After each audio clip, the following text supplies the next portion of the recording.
I guess to get started, first question: what got you guys excited about DeFi? Peter, you want to start? Yeah. I can start. Thank you, Chao. So as you mentioned, I'm a partner at Jump Capital. We're the venture capital affiliate of Jump Trading. We are I lead our fintech and our crypto investments. I've been doing that for the last close to 8 years now, just for reference. And crypto is the space that we've been very active in for a number of years, starting back in 2013, 2014. And over the years, Jump Trading, as most people know, has become just an absolute massive trader in the space. And on the investment side, we've also been very active. We've invested in over 15 crypto companies over the last several years. DeFi is an area that we are very excited about. And the reason that we're really excited about it is we believe that DeFi is going to open up financial networks to billions of people around the world. And it's going to provide those people with financial services in ways that haven't been provided before. And we believe that this is going to happen because crypto assets and crypto networks, for the first time, they've enabled value to be transferred from anyone in the world to anybody else in the world without the need for a trusted third party. And that's kind of the core innovation of Bitcoin. Or another way of saying that is that they're an open network, open to anyone in the world, which is completely different than the existing financial system. If you look at if you want to move money online using PayPal or Zelle or the Swift network or wire transfers or any bank, these are all closed networks. You need to be kind of in that walled garden. And with crypto, for the first time, it's a completely open network where people can transfer value between each other. And we believe that the transfer of value is just the first use case that we're going to see. And so what DeFi is doing, what DeFi is it's the building of all these other use cases that we think are going to be built on top of it. It's savings accounts, borrowing and lending, insurance, of course, trading, all of these different financial services that can be built on these open financial networks, which are completely open to anyone in the world and provide financial services to anyone in the world. So that is why we're really excited about DeFi. Peter, very quickly, when did Jump get into crypto? What year was that, if you don't mind sharing? No, 2014 was I would say the year that we really got into it. It started kind of as an R&D project, as it does in many places. And we have an R&D lab down at University of Illinois, Urbana-Champaign, called Jump Labs. And that's where our crypto work started back in 2014. And then, it became something real and now is, one of the core trading teams at Jump. Cool. Super early. Kain, obviously, you are excited about DeFi. I'm pretty excited about DeFi, yeah. What I guess what got you into DeFi at the beginning? So I think a lot of what Peter said I would echo, right? I think the key insight about DeFi, and like DeFi as a term, right, was kind of coined in 2018, but I think the intent behind DeFi sort of predates even the coining of the term, right? Is this idea of like programmable money, and smart contracts that could be set up to govern various systems, right? And enable coordination games and enable people to participate in these kind of open networks. And so I think, from my perspective, the exciting thing is like lowering barriers to entry and actually enabling really open innovation, right? Accelerating innovation. I'm someone who believes in markets, and I believe that markets are, a really powerful mechanism for solving problems. But markets are not perfect, and one of the challenges with markets is incumbents who capture them and then hinder innovation and all kinds of things like that I think prevent us from accelerating and innovating more quickly. And if you look at the history of fintech over the last 20 years, it's just like red tape and roadblocks and impediments and all kinds of bullshit that's kind of stopped entrepreneurs from being able to really do some innovative and amazing things. And I think the crypto and DeFi and Ethereum is so exciting because you just can kind of sidestep all of that stuff, right? You can just turn up and be like, I'm going to build this thing, and it's this open permissionless network, and I'm going to build, whatever I want, and I don't need to ask anyone. I don't need to, speak to anyone or work out, who I'm going to upset if I go and build this particular thing. And so for me, that's the most exciting thing, is that it's really this open platform that anyone can turn up and build on, and the barriers to entry are incredibly low. Cool, awesome. So obviously Synthetix is a sort of a trading platform for synthetic assets, right? And so on the other hand, Jump is one of the Jump Trading is one of the largest traditional market makers in the world.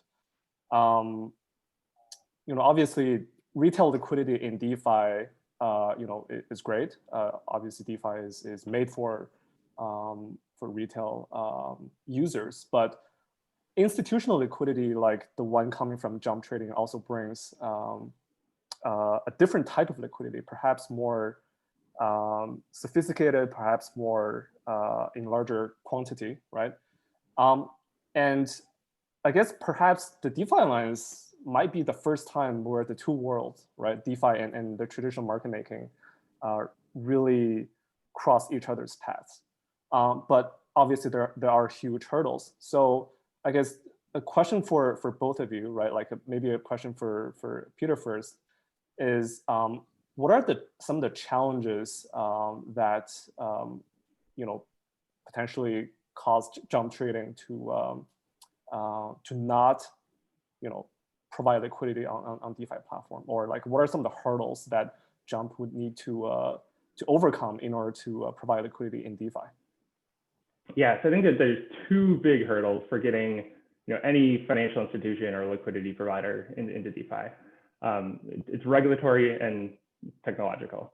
So first on the regulatory side, I think that is really the biggest one. Decentralized, I think the important point here is that decentralized does not mean unregulated. And DeFi projects need to understand how regulation applies to them, because any large institution that's looking to get into the space is going to be trying to figure out how regulation applies to this new market, which oftentimes it's not clear, because regulations were not written for decentralized networks. But figuring out like how regulations apply, how you can play within the regulatory rules but still participate in these DeFi networks, I think that is a very large challenge that all financial institutions that are looking at this space are facing. So I think things like the regulatory task force that Accelerate DeFi is working on, bringing trading firms and DeFi companies together to work through those regulatory issues. I feel like that's a really big step forward in the right direction. The second piece of it is the technological piece, and that's because if you're looking to actually participate in these DeFi networks, this is something new and different for financial institutions. You're talking about things like running a node, participating in decentralized governance, staking. These are things that are not, most financial institutions, most trading firms even have not done these types of things before. So they need to get comfortable with these like totally new, concepts, and they need to put significant, time and effort and energy behind them for things that, might not be huge ROI right now, or at least they weren't until, 2020, they maybe started to be, but traditionally had not been. With the belief that this is going to be a much larger market going forward. So that's why I think really forward-thinking firms, like the co-founders of the Chicago DeFi Alliance, are seriously looking at these things. But it's a big challenge to get a lot of financial institutions into this market. Got it. So I mean, if I could summarize, regulations.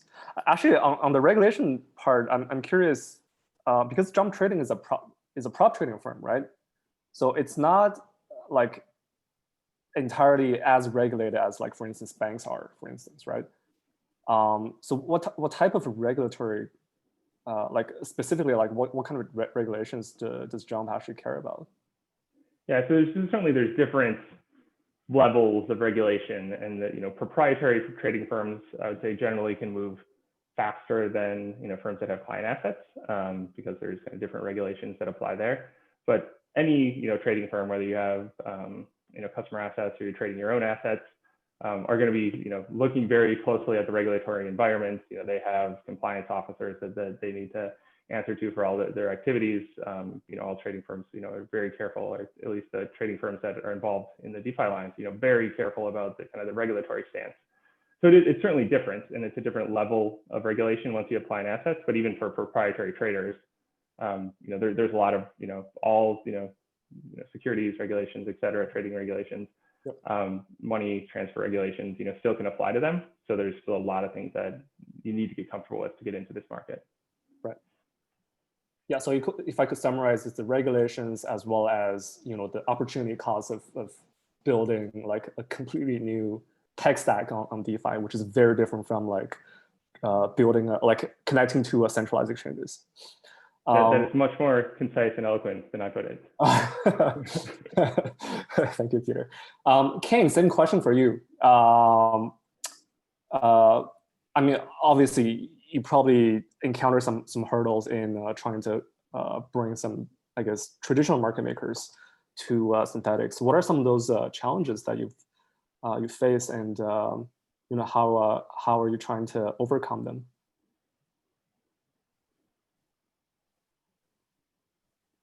I think Kain is stuck on mute. Kain, you're on mute.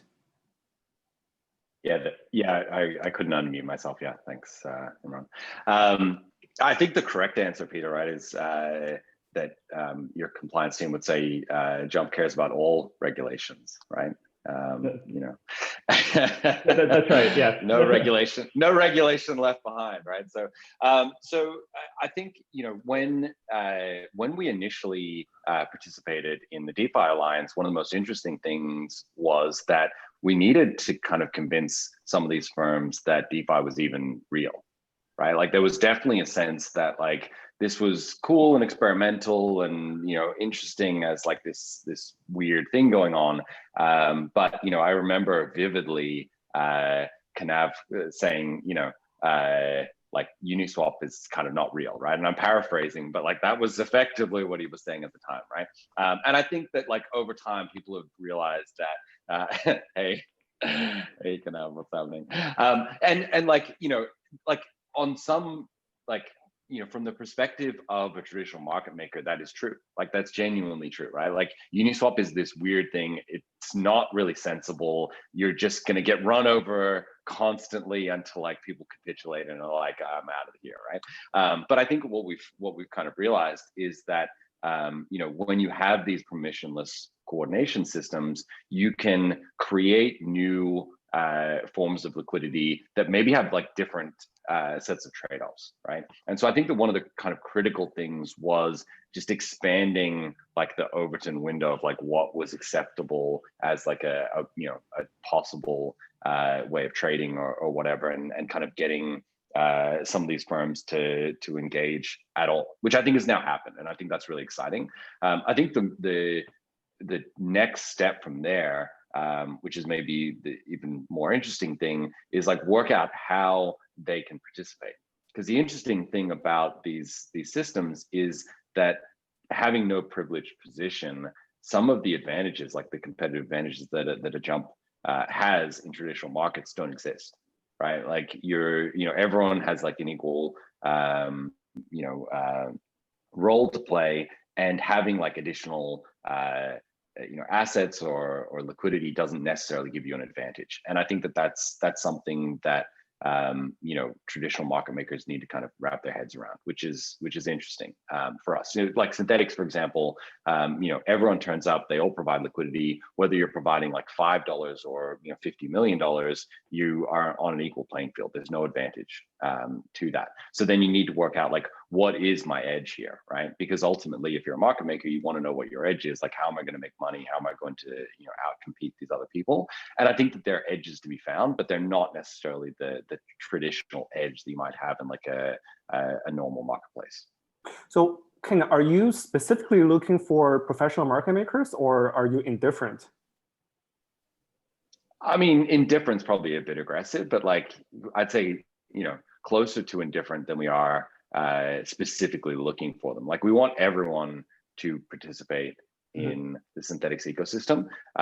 We have very specific roles to play, I think, for people who are going to be bridging the traditional sort of markets with these DeFi markets, right? So like, very specifically without going too deep into the weeds and Synthetix, we need people who are going to be hedging the exposure within, say, the synthetic step pool to traditional markets, right? And so someone like Jump is obviously very well set up to do that in a way that like a retail trader isn't necessarily set up to do. And so I think that's where the edge lies for some of these more traditional firms that have large liquidity in traditional markets, is they can act as bridges, and that edge that they have then should be sufficiently incentivizing to get them to come and participate, even if, as Peter mentioned, it's not really like big enough right now to justify the effort. But eventually, if it becomes big enough, then we want that participation. So at the moment, it's about like education and awareness more than participation, because it's probably too small, to kind of get a traditional firm to really get excited about the magnitude of the trading opportunity. Yeah, I mean, speaking of that, of the potential lack of opportunity, Jump Trading recently, I guess, decided to invest in Serum, and probably going to trade, or if not already trading on Serum. I guess for Peter, what is the current situation? Like, why are you guys going for Serum versus the other DeFi products? Yeah, so Serum is an exchange that we're really excited about. We've looked at a lot of DEXs, over the years, and historically, there's been two big issues with DEXs, at least for us. It's been latency and scalability, and they just weren't structured in a way that was conducive to working with somebody like Jump. Serum is building on the Solana blockchain. They've overcome those latency and those scalability issues, so they can actually work with somebody like Jump. Serum is built by the Alameda FTX team, very smart, sophisticated guys. They understand traditional markets, they understand the crypto markets. So you have great technology, you have a great team, and now you have backing from Jump, and one of the largest traders and market makers.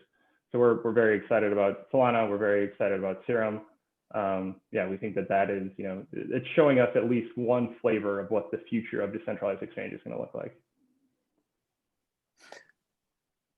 Do you not think that with the layer twos potentially, the other Ethereum-based exchanges might be able to compete with the scalability of Solana and Serum?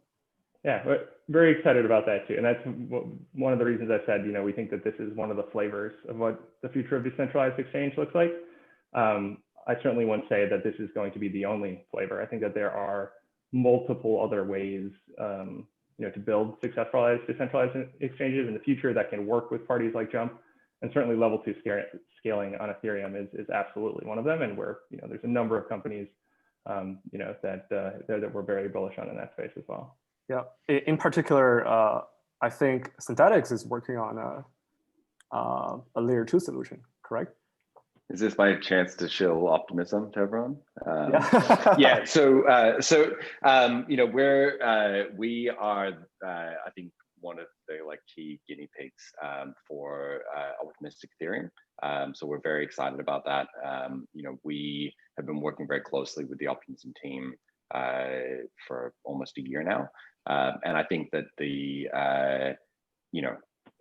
Sam and I had an interesting debate about this around alternative L1s versus L2s, a month or so ago. And ultimately it boils down to coordination, right? Like, who is going to move and where are they going to move? How can you get everyone to move to the place that you want them to move? And, what are the trade-offs in moving?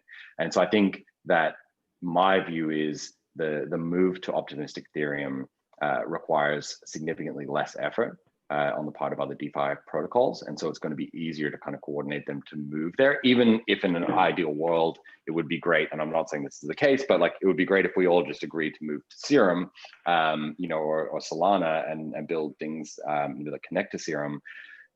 I just think that's unlikely. I think that's an unlikely outcome, certainly in the short term. So, my view is that we need to present people an option that makes it as easy as possible to get scaling.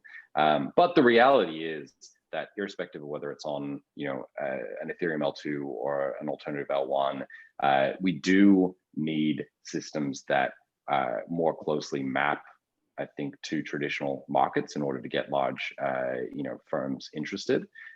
Something like Serum with, a lot of liquidity is going to be far more interesting in the short term than, say, Uniswap to a traditional market maker, right? And so, that's a gateway drug, if you will, to kind of getting those people more engaged in these decentralized systems and getting all of that liquidity and all of those assets across, in my view. But ultimately, I'm pretty confident that, in the short term, we end up on some form of optimistic roll up on Ethereum as we transition to ETH2. So this brings back to your earlier point on, how do these traditional market makers find their edge? I'm speculating, but I feel like with stuff like Solana and Ethereum layer 2s, this type of platform actually gives traditional market makers a little bit more edge, because the more scalable the platform, the faster the platform, and the more sensitive the players are to latency and fees and throughput. So this might be the type of situation where a traditional market maker might find more edge and therefore more incentivized to participate in DeFi. I'm speculating, but that's what I'm sensing right now. One last question for both of you before we kick off the presentations from our startups. Any prediction on how DeFi and traditional finance, or maybe specifically traditional market making, will cross each other's paths in the future? Peter? Yeah, it's hard to predict DeFi. If you would have asked me at the beginning of 2020 what I would have expected, I certainly wouldn't have expected everything that happened, and vegetable farming and all of the wonderful things that happened in 2020. So yeah, I think it's hard to say specifics, but I do think we're going to see a lot of continued development around different financial services, whether that's lending and borrowing, insurance, saving. Certainly, I think the trading of every financial asset in the world, coming into DeFi is something we're going to see a lot more of in 2020. And then, as these things happen, I think it's going to be, continued, to be very important for, DeFi to collaborate with, market makers, the folks that are involved in the Chicago DeFi Alliance. So I'm excited to see what's out there. I'm excited to see the applicants to cohort 3. Awesome. Kain? I mean, there's a number of areas that I think people are excited about right now. Risk being one. Risk swaps and other risk derivatives are a pretty huge part of the TradFi ecosystem, and I think it's underserved in DeFi, to put it mildly. And I think that speaking about edges again, traditional market makers understanding risk is kind of their bread and butter, right? That's really a critical function that they play. And I feel like maybe in DeFi we don't understand risk as well as we should or could or would like to. So I think that that's a place where traditional market makers are going to be able to come in and really increase the efficiency of markets within DeFi. And I think that then that ties into the launch of new options protocols and a bunch of other financial primitives and protocols that you really need to have very sophisticated financial engineering to be able to participate in, to be able to price those kinds of instruments. So I think that that's kind of the overall trend, is DeFi getting a bit more sophisticated, the market becoming a bit more liquid and a bit more efficient over time. And I think the traditional market makers have a huge role to play in that, and it's going to make those markets much more scalable in the future. Yeah, that's a really good point. We saw Uniswap really took off this summer, and Uniswap is basically a spot trading exchange for now, and and we're seeing more and more complex products and platforms being built more derivatives, including perpetual swaps, options, structured products, and so on and so forth. And this kind of instruments definitely require at least some sophisticated liquidity providers in order to make a efficient market.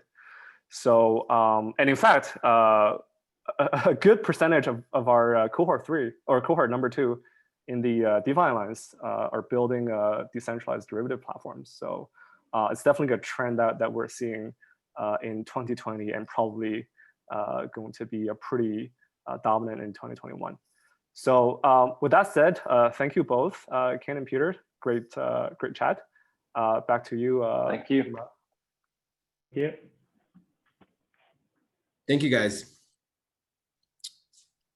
Now for the presentations from all of the startups that are part of cohort number 2, the way we're going to structure this is the first 5 minutes, we're going to watch a video pitch of the overall product, market making and liquidity mining program opportunities, and then we'll leave between 3 to 5 minutes to ask questions. Those that are part of the attendees, you can ask questions in the chat, and Chao and myself will go ahead and ask those questions to the startup. So without further ado, Yenwen, I'm going to play your video, and then we'll go from there. So give me a quick minute to set that up. So we like to make this as interactive as possible. So if you guys have any questions, feel free to type it up in the chat, and we'll pass along the questions.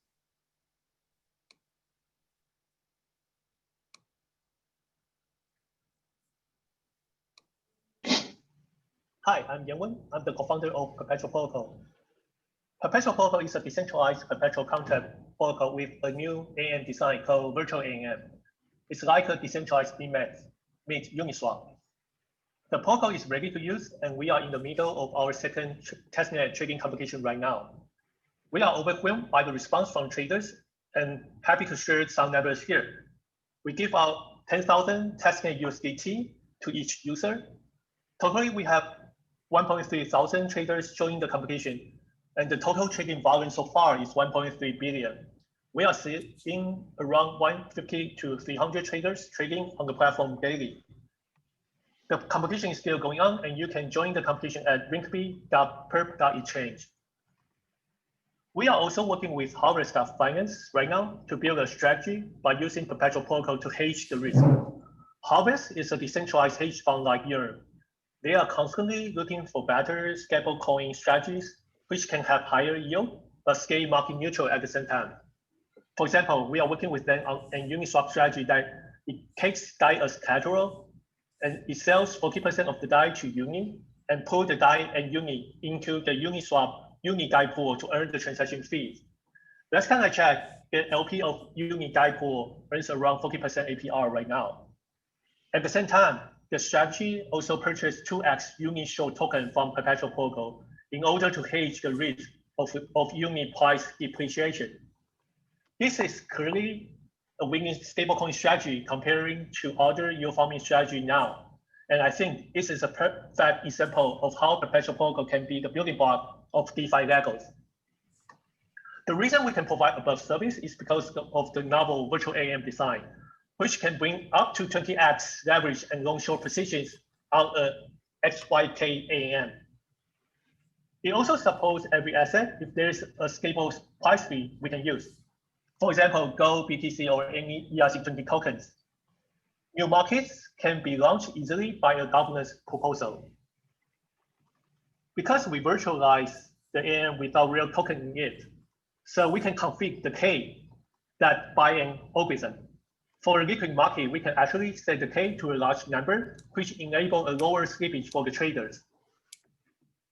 We also integrate with XI for our layer 2 solution. Traders can easily transfer their stablecoin from layer 1 to layer 2 within minutes.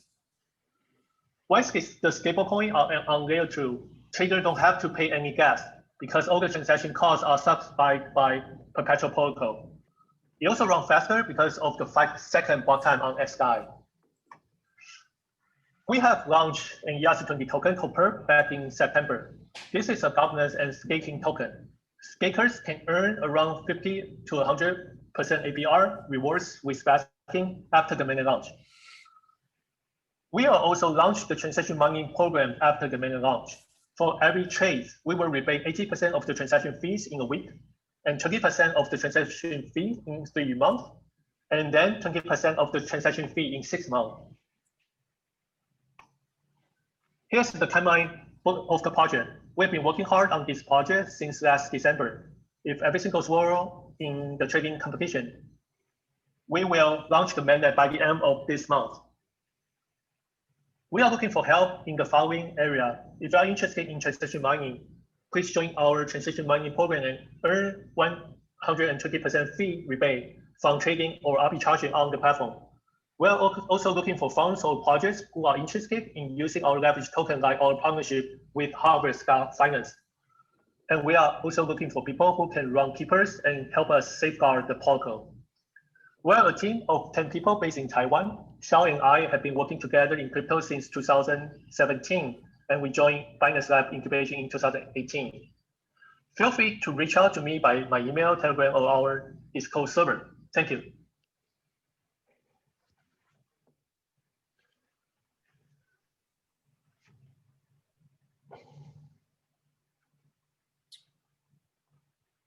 Awesome. Thank you so much, Yenwen, for the presentation. Now, we have a few questions that have come up. So let's start with, here we go. Will these, sorry, here, pulling up the questions here. Xiao, do you have any questions while I pull up the questions here?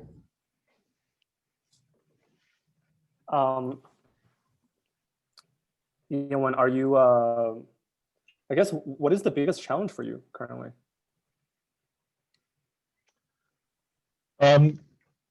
That's a good question.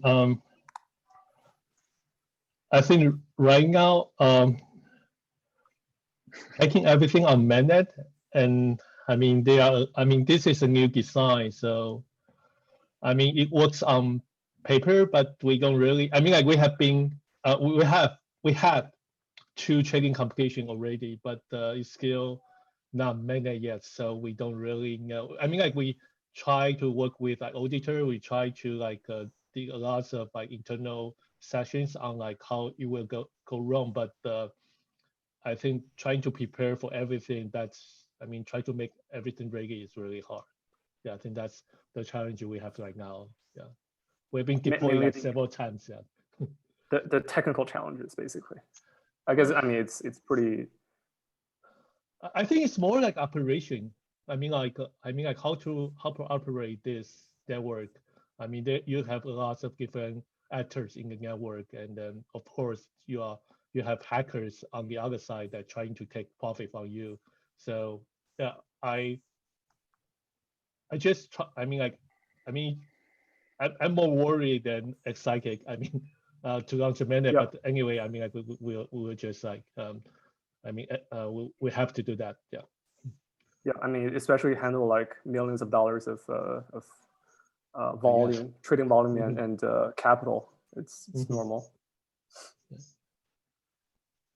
Another question to Yenwen: how should we think about the volume from the testnet competition, given that it was on testnet? It's just a testnet, so I don't think it's a good reference for our mainnet launch. But I think at the same time, the incentive work.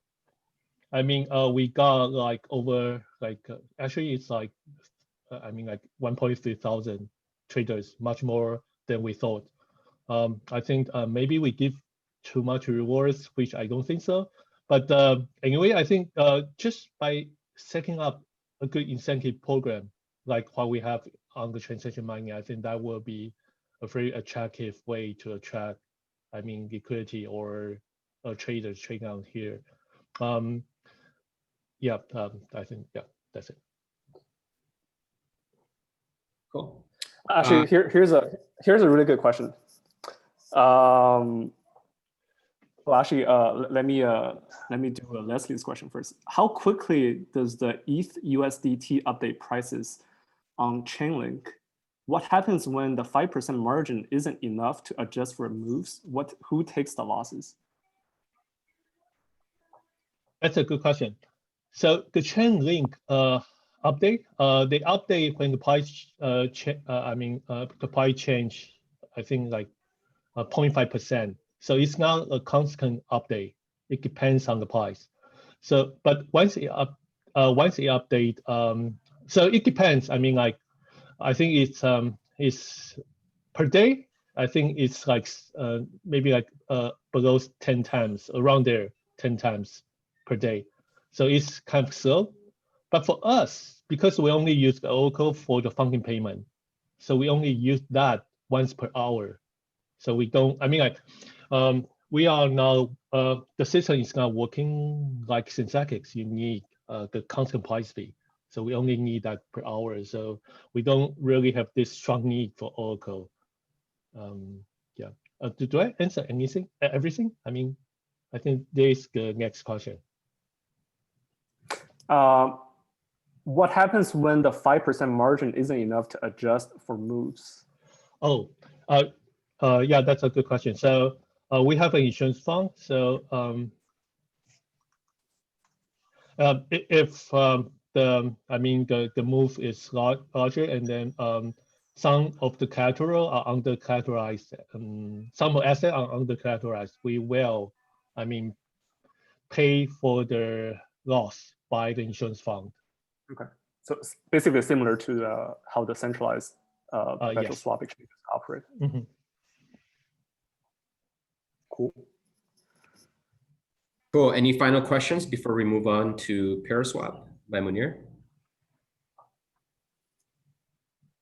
Cool. We'll go on to our next video. So I'll start with Paraswap. Hello, my name is Mounir. I'm the founder of Paraswap. I'm here to talk to you today about how Paraswap works and market making opportunities. So, DeFi trading is inefficient. DeFi counts dozens of DEXs and lending protocols. Traders use more than one protocol. Traders don't have efficient automation tools. So the process is cumbersome and manual and takes time. It results in lags and missed opportunities. Also, dApps and wallets are missing out on DeFi. There are time to market challenges. There are also monetization challenges, but definitely security and reliability of integrations that are big pain points. So what is Paraswap? It's a middleware layer that connects protocols, dApps, and trading venues. You can see it also as a single point of entry to DeFi protocols. And behind the scenes, it's a best execution platform that uses smart order routing across dozens of DeFi protocols. We have a UI, but also you have a set of developer tools like widgets, SDK, and smart contracts. In a nutshell, in Paraswap, you can sell and buy tokens, and it will split the price across multiple exchanges. Sometimes uses intermediary tokens in order to maximize the price. It can also arbitrage between different pools, like what you see here in the curve. But also there are other use cases like a swap of interest rate, for instance. It's also connected to lending protocols. So here it's an equivalent of 1,000 ETH to DAI. But also you can see there's a swap of 0.1% to a 2.93%. So it's a swap of interest rates. And it will do this across lending protocols, but also across decentralized exchanges by withdrawing from Compound, exchanging the ETH to DAI, and then depositing the DAI into Compound. And so you can see Paraswap as a middleware layer for DeFi. So users, wallets, exchanges, games can use the Paraswap API and connect into all those protocols in an efficient way. But also in a generalized way, and that's the future's perspectives of Paraswap. You can imagine in the future where stocks will be tokenized, and a user with 100K of Tesla shares want to buy the BATs and want to earn interest on the BATs. This is a process that can be automated using what now we can call the Paraswap protocol that will change the exchange the Tesla shares into fiat, and then fiat is stablecoin, then to BAT, then to Compound or Aave or other protocols, and return that to user. All of this done instantly. This is the key, but also in a non-custodial way. But also you can see it as a cross-chain swap. I mean, this is, if we can do it in a stock market, you can definitely do it across other blockchains. And the value proposition is that we can do it in an efficient way, but especially in an instantaneous way, as like an Uber moving object from point A to point B efficiently and instantly. We are also as a B2B player because our UI is one of the users of our API. So whatever we have on the UI is available on the API. And this is what Argent, MetaMask, Monolith, and others are using today.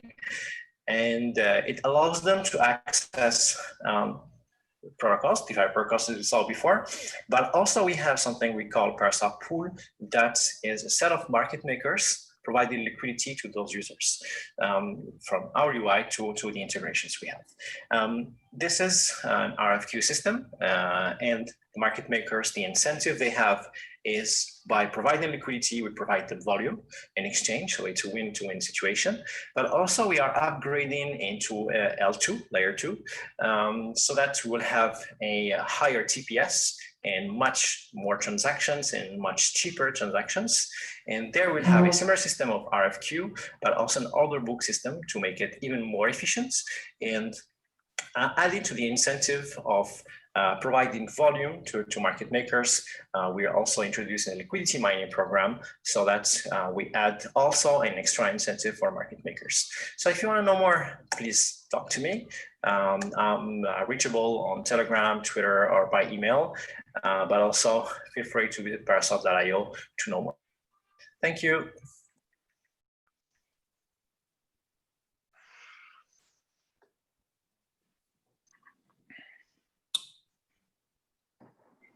Great. So we have a question from Maya. What's the difference between Paraswap and 1inch?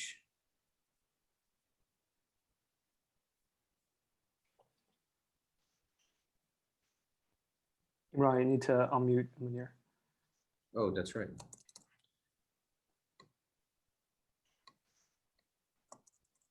Yes, can you hear me now? Yes, Yep. Sorry about that. Yeah, no worries. It depends on how you see it. On the UI perspective, those are competing projects trying to compete to deliver the best price for the end users.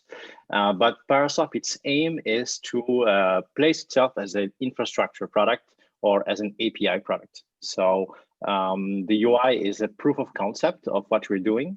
And this is the opposite of 1inch. 1inch are building a UI and they have an API on the side to have the same features on the API as they have on the UI.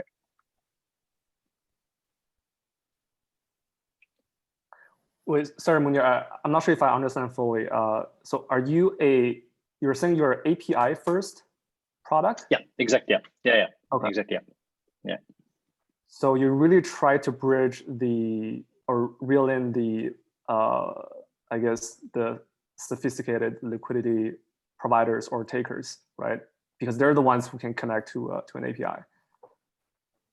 Exactly, yeah. So those can be traders, can be wallets like Argent, for instance, they are using their API, MetaMask as well, and others that we're gonna announce very soon.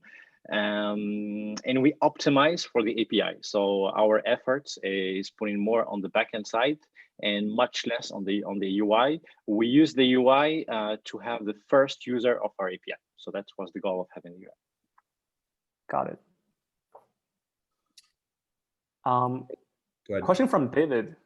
Are there, wow, a lot of questions. Are there plans for Paraswap to expand smart order routing capabilities to derivatives?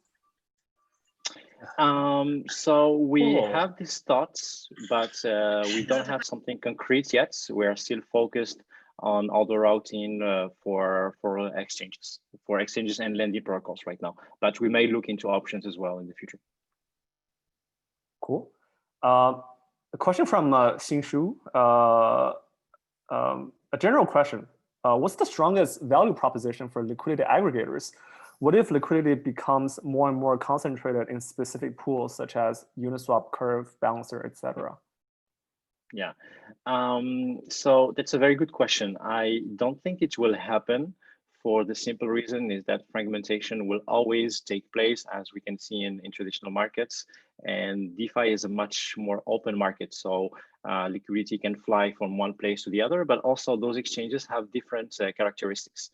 So you don't go to Uniswap for the same reason that you will go to a balancer, and definitely not the same reasons for you go to Curve, which is like a stablecoin DEX. So I would say only for those reasons there will be many trading venues, and there will be much more specialized trading venues. So that's I would say it will always evolve, and we'll see much more innovations regarding this as well. Got it. Here's a super technical question from Sid on miner extractable value. I've heard of this term. I have some high-level understanding of it. Mounir, what do you think? How do you see? The question is, how do you see aggregators differentiating in a world of miner extractable value and EV? Yeah, I don't really think it's a fair comparison in a sense that at least on layer one, everything is transparent, right? We can see exactly what the aggregators are doing. We can see exactly what are the fees they are taking. If in some way, that's what we see in one of the other aggregators, taking fees without disclosing it, it's something that everyone could see. While miner extractable value, those are things that may not be very easily catchable by most of the users. It requires much more deep research in order to be tracked. So I see aggregators as another transparent version of this. Cool. All right. There's one more question. Oh, we're up. Okay. Next. Sorry. Sorry. The next presentation is by Ross with Deversifi. So I'll go ahead and start that in a sec here.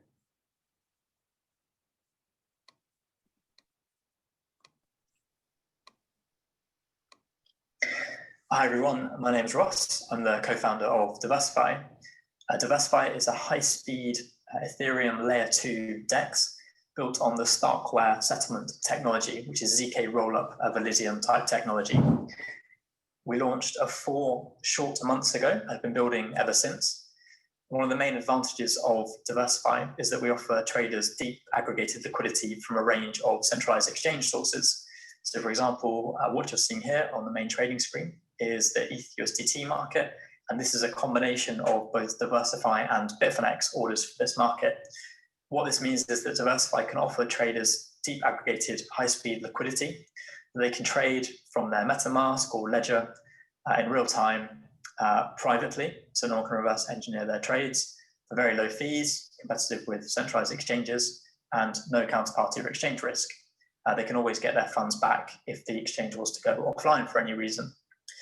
We think this is the best of both the centralized exchange and the decentralized exchange worlds, and we're aiming this exchange at professional traders who want to trade DeFi markets, but bringing all of the features that they love and know from centralized exchanges.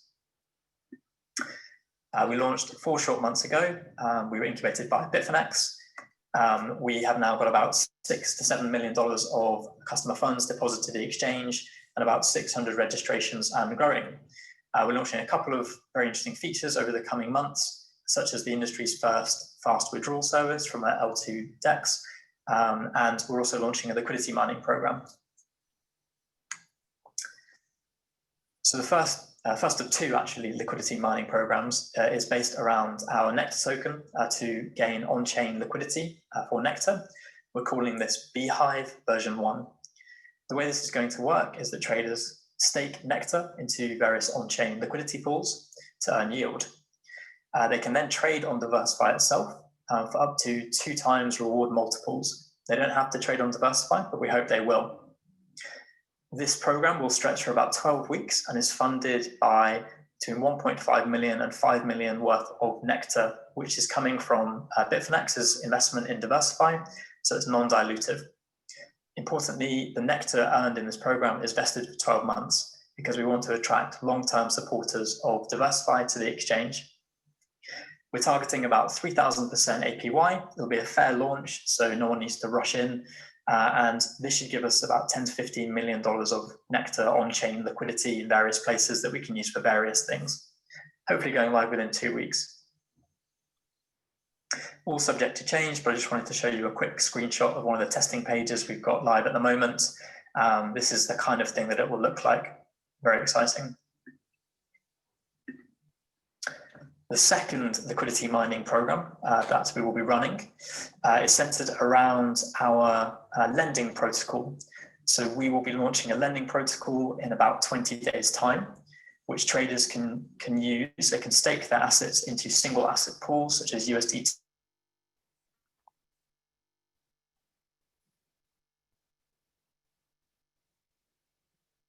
which means that traders can instantly or very fast take their assets out of the exchange back onto layer 1.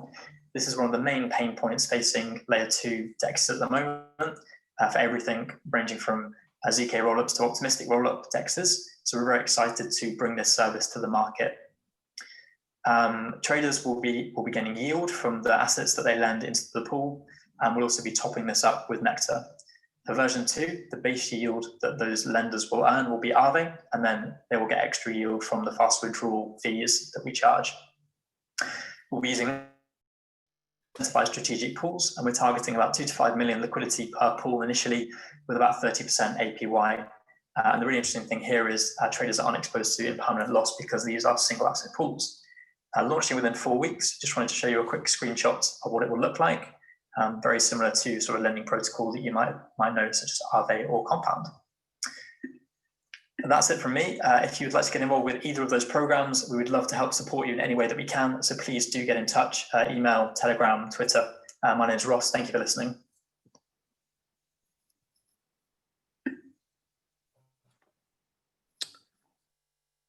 All right, the first question we have for Ross is, how do you access the Bitfinex markets? What account is used on Bitfinex? Is there a special non-KYC account?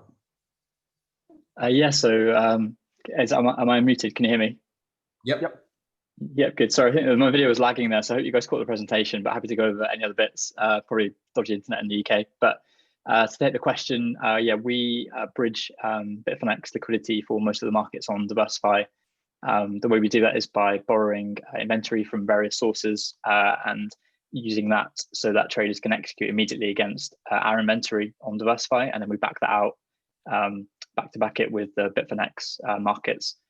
So that way you can kind of think of us as a trustless bridge to Bitfinex, the kind of the lowest level. Second question is, if you're an order book exchange, how does liquidity mining work? Maker rebates? Yeah, that's pretty much what it is. So this is like the first of many liquidity mining programs. So that the Beehive one, which was the first one, is more of a kind of a nudge to get traders looking at Deversifi probably for the first time. Some of them might not have traded on layer 2 order book exchanges before, so we didn't want to force them to do anything too complex. So the goal really is to stake some Nectar into a familiar on-chain exchange like Balancer or Uniswap. And then if they want to, they can come and trade and mess around on Deversifi to get multiples. That should then hopefully nudge people over the line for the first time, get them setting up an account and getting used to the exchange. And then further down the line, when we introduce things like AMMs on layer 2, etc., then we could do some more funky liquidity mining programs further down the line. But this is really just a kind of break cover, give some people some rewards for trading and get them to use the exchange for the first time. Cool. How do you deal with potential front-running issues given you're accessing 2 separate order books and one being on a centralized exchange? Yeah, so I guess with Bitfinex, there's not so much of an issue. So we were incubated by them, or we started life as an exchange called FNX, which some of you might remember. So we've got a really good relationship with Bitfinex. They're an investor in us. So we've got kind of intimate access to their matching engine and all sorts of balances and checks removed. So the danger of kind of front-running is very, very low for us. With Bitfinex especially, when we expand that liquidity aggregation to other exchanges, say like FTX or Binance, then it might become more of an issue there. But we'll have to come across that bridge when we get there. But we do have some instances sometimes where there's some some trades don't go through, and we just weather the yeah, we weather the loss, but it's very, very rare. Never happens usually. What is the risk for users providing liquidity in the fast withdrawals pool? Great question. So really excited about this. One of the main pain points with layer 2 exchanges with the ZK rollup type technology and probably optimism as well is these long withdrawal times. So for Deversifi, we started off doing batches every sort of 15 minutes, but then gas prices rocketed, and you could only put batches through every couple of hours or something. Otherwise, it just became crazy expensive. So what we're doing is any trader can lend funds to Deversifi to cover that short-term window, which will be about 90 minutes or 3 hours or something. So in that interim period, Deversifi has got your funds, and yep, in theory, we could run away with them. So what we're doing as an extra backup is we're ensuring that pool with our own Nectar token. So it'll be over collateralized. So if for any reason Deversifi didn't give you your funds back within a certain time frame, then you could just claim the Nectar entirely trustlessly. We wouldn't be able to stop that. How does a single-sided liquidity pool work? Are NEC tokens minted, burned to offset impermanent gains losses? I think, is this a question in relation to the fast withdrawal service? So these are single asset pools.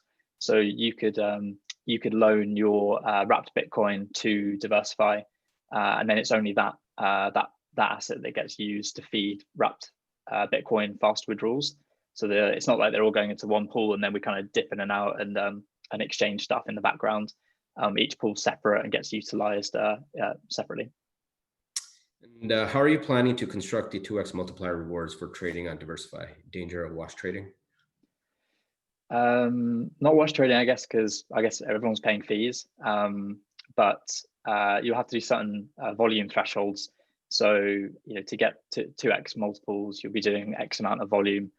Thresholds are still to be set, but it'll be a very low bar to get small multiples, and then it's staggered and goes up from there. Thank you so much, Ross. Thank you, guys. Moving on to our next presentation is with Vega Protocol. So,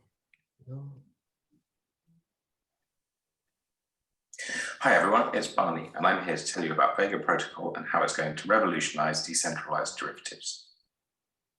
Vega is exciting because it's a decentralized trading and peer-to-peer liquidity protocol that's designed for pro traders and liquidity providers. So it supports markets with high capital efficiency, fully featured contractless derivatives, and guaranteed fairness that puts an end to front running. The Vega protocol does all this by creating a high-performance, non-custodial network that's optimized for trading and integrates with Ethereum and other blockchains for collateral. This means markets can be created and settle in Ether, DAI, and other ERC20 tokens via the Ethereum bridge, and other assets like Bitcoin in future as additional integrations are built. Vega's protocol provides a modular trading engine that supports a variety of products, risk models, and even price determination methods, all unified under a single liquidity incentivizing protocol. The MVP is live in testnet now, supporting cash-settled futures trading via on-chain order books. Vega is primarily order book driven, and although its sub-second block times make Vega faster than most DEXs, latency is still higher than for a centralized exchange.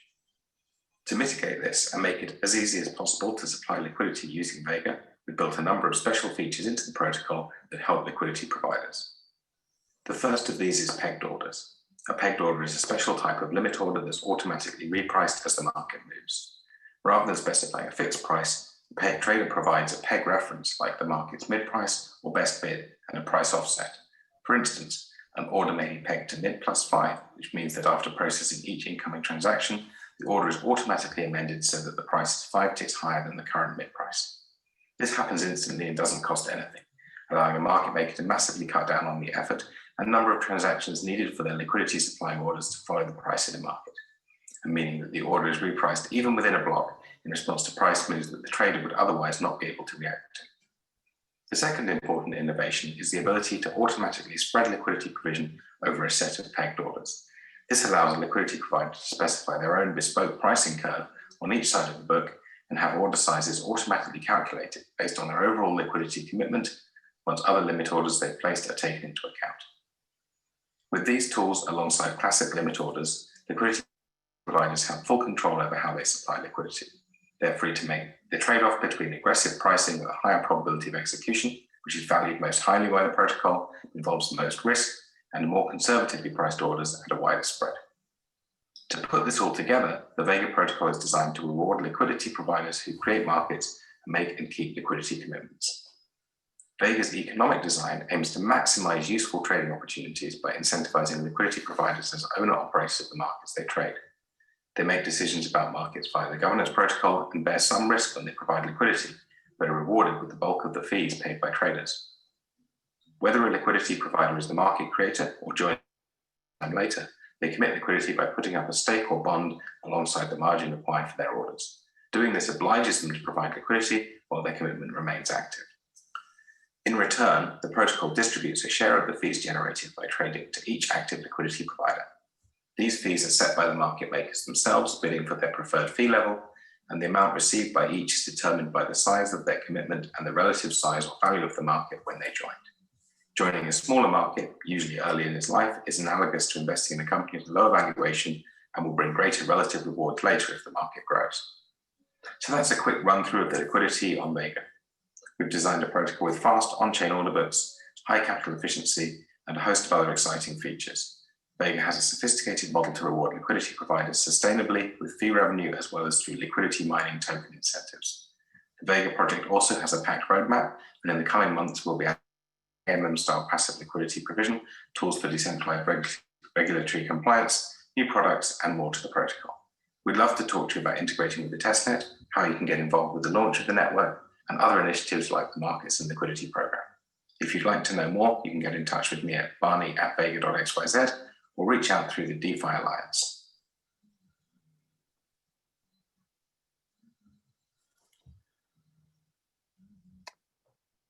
Here's a question from Leslie.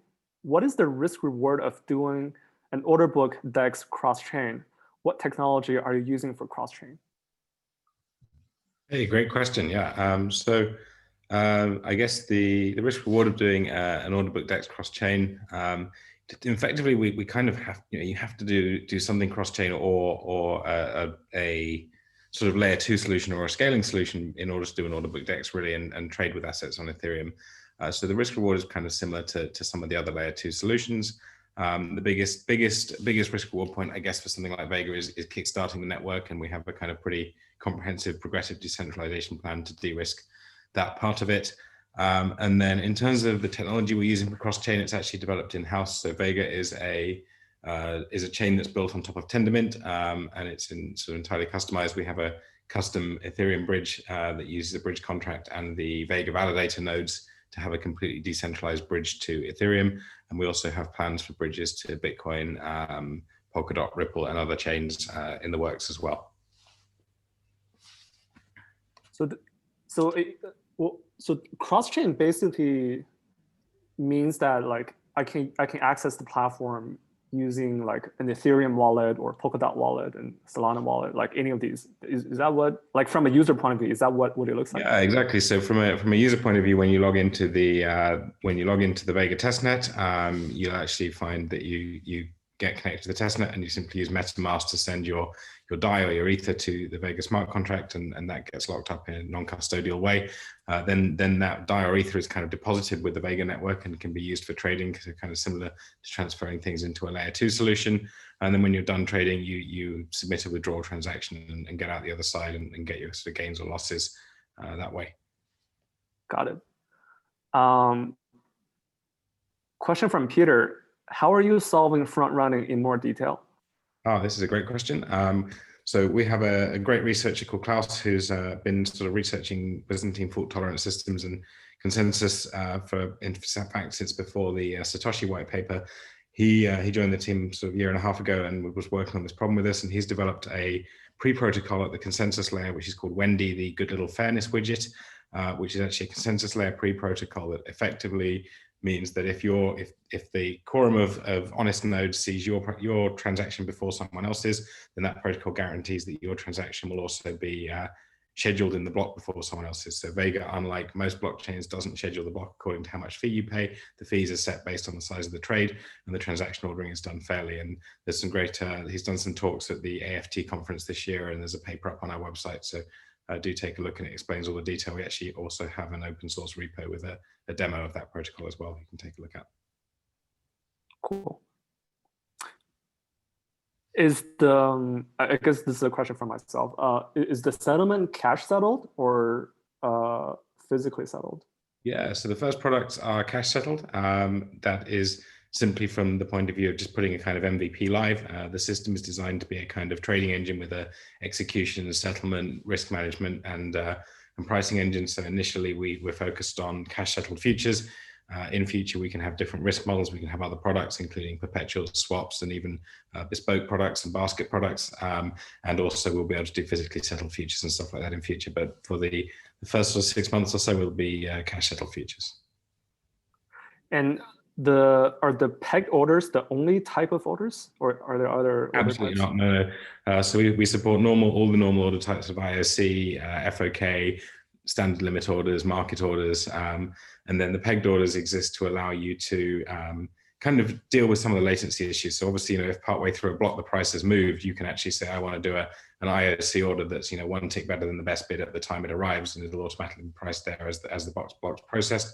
So it gives you that kind of latency advantage in a higher latency environment of a DEX, and also obviously the advantage for market makers that they can effectively provide a set of pegged orders that are automatically refreshed, that kind of create a curve around the current price. So kind of in a way you could think of it a bit like an AMM curve. You create a curve around the current price, but the cool thing is that curve is automatically refreshed and is automatically moving with the price in an order book.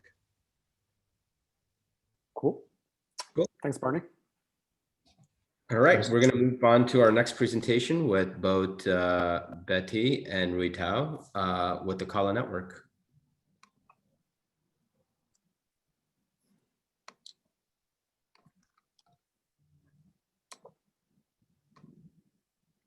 Hi everyone, this is Ruitao, co-founder of the Alkaline Network, and DeFi hub that's building on top of Polkadot. In this video, I'm going to share what is Alkaline Network by going through a quick demo and explain why it's a good idea to provide liquidity to the network. Alkaline Network is the de facto standard DeFi hub and stablecoin on Polkadot, powering everything finance related. It is probably the most prominent team that's currently building on top of Polkadot, backed by all major ecosystem partners. In a nutshell, Alkaline Network is an application-specific chain with a built-in set of financial primitives, such as stablecoin, staking derivative, decentralized exchange. In the center place of the protocol, it is the multi-character decentralized stablecoin protocol. Trader is able to capitalize DOT, KSM, Bitcoin, or any other major cryptocurrency asset that's available on Polkadot to generate stablecoin. There's also a decentralized exchange built in. It's very likely going to be the first exchange to go live on Polkadot. There's also a companion staking derivative product to go with the stablecoin protocol, which we call Liquidity. Now, let me walk through with a quick demo. This is a front-end app that connected to the Acala testnet. Now, let's explore different sections of the front-end app. Let's explore the stablecoin section first. I'm able to mint stablecoin by capitalize any of the supported assets. In this case, I'm going to use RAMBDC to borrow 10 stablecoin. I'm going to agree for the terms and sign for the transaction. Any asset available on the Polkadot ecosystem could be eligible as a collector, and the stablecoin minted will be able to circulate within the Acala shard and circulate to other Polkadot parachains. Now let's navigate to the subsection, which is the built-in decentralized exchange. This is very likely going to be the first exchange to go live on Polkadot. This is a Uniswap type exchange. And let's sign for the transaction to swap token. Since this is an AMM type of exchange, the liquidity could be also used for risky position liquidation on the stablecoin protocols. And liquidity provider could also earn liquidation penalty rewards. And finally, let's navigate to the Liquidity section. The Liquidity protocol creates a trustless staking pool. I can deposit my dots into the pool trustlessly in exchange for LDOT. LDOT is a yield-bearing token. Simply by holding to LDOT, I will be enjoying the staking rewards. The LDOT token is also transferable, so I'm no longer bound to this unbounded periods. The LDOT token can be also used as a capital to generate stablecoin. Now back to the slides. We've been building the Alkaline Network for the past year, and we are able to build a great community. There's currently over 25,000 community members, and in our testnet, there's over 280,000 signed transactions. With the Alkaline Network coming live on both Kusama and Polkadot very soon, there's multiple liquidity mining opportunities. Reward could be minted through generating of stablecoin, through providing liquidity in the decentralized exchange, or providing DOT in the trustless staking pool. If you are a Kusama holder or Polkadot holder, there's also opportunity for you to participate in the project list offering. We are currently working on the mining program with the number being fine-tuned. If you would like to participate, please get in touch with me. Thank you.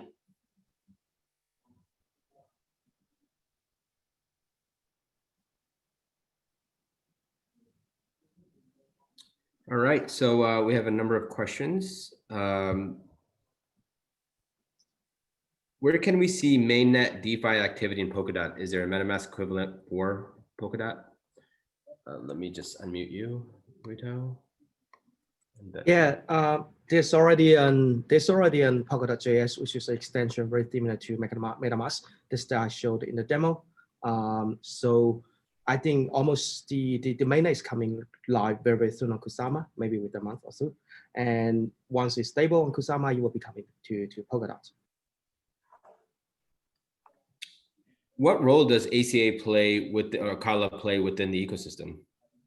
We'll probably let Bette answer this question. Sure. So I think there's multiple roles that ACA plays. So I mean, first of all, Ruitao has explained, Acala is not quite a DApp. It's actually a chain that it's built out, optimized for DeFi. And in delivering that, it also built out a number of protocols. So ACA plays a role as the network native token for paying fees, but also at the same time, we inherit, the substrate or Polkadot on-chain governance. So it also plays a huge role in governing the whole chain as well as individual protocols. I'll give you an example. So there's a general counsel on Acala that looks after, general upgrades of the chain. For example, if you want to, install a new EVM module on Acala, that can go through as a governance vote, and then it can be enacted on chain through that process.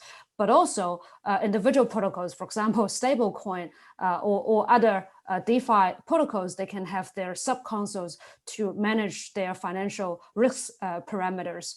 And also through their councils and voting using the ACA token. So it actually plays multiple roles. We also have an on-chain DAO that actually collects all the surpluses from various protocols and then turn that into a sovereign wealth fund. But of course, a trustless one that all the ACA tokens are ultimately the owner of and can use that to invest and also reinvest in a multi-chain ecosystem that can increase the stake. Basically, they will have a asset under management through that DAO for that. I hope it's a kind of long-winded answer for a short question.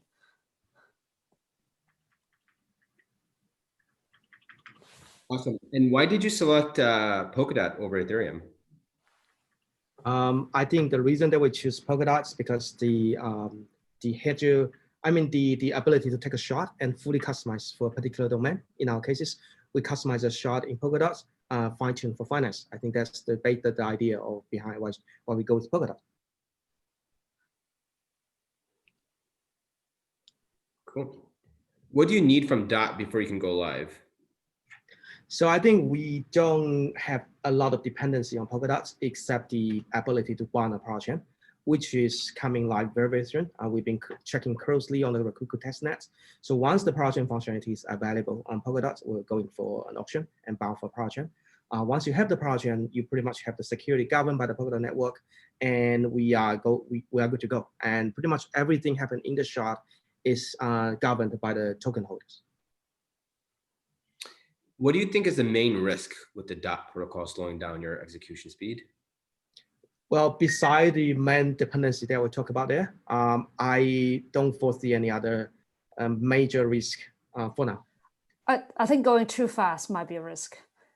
I think so far I think so far folks in Polkadot has taken a normal software development approach. There's a proper test net, testing, the POS, as well as testing the cross-chain communication, and also this canary network, right? I think some folks earlier brought up it's very hard to actually test something with value with a non-value network. So I think Kusama plays an important role there, especially for folks in DeFi, that you do want to test with some stake, well, some asset at stake, right? So.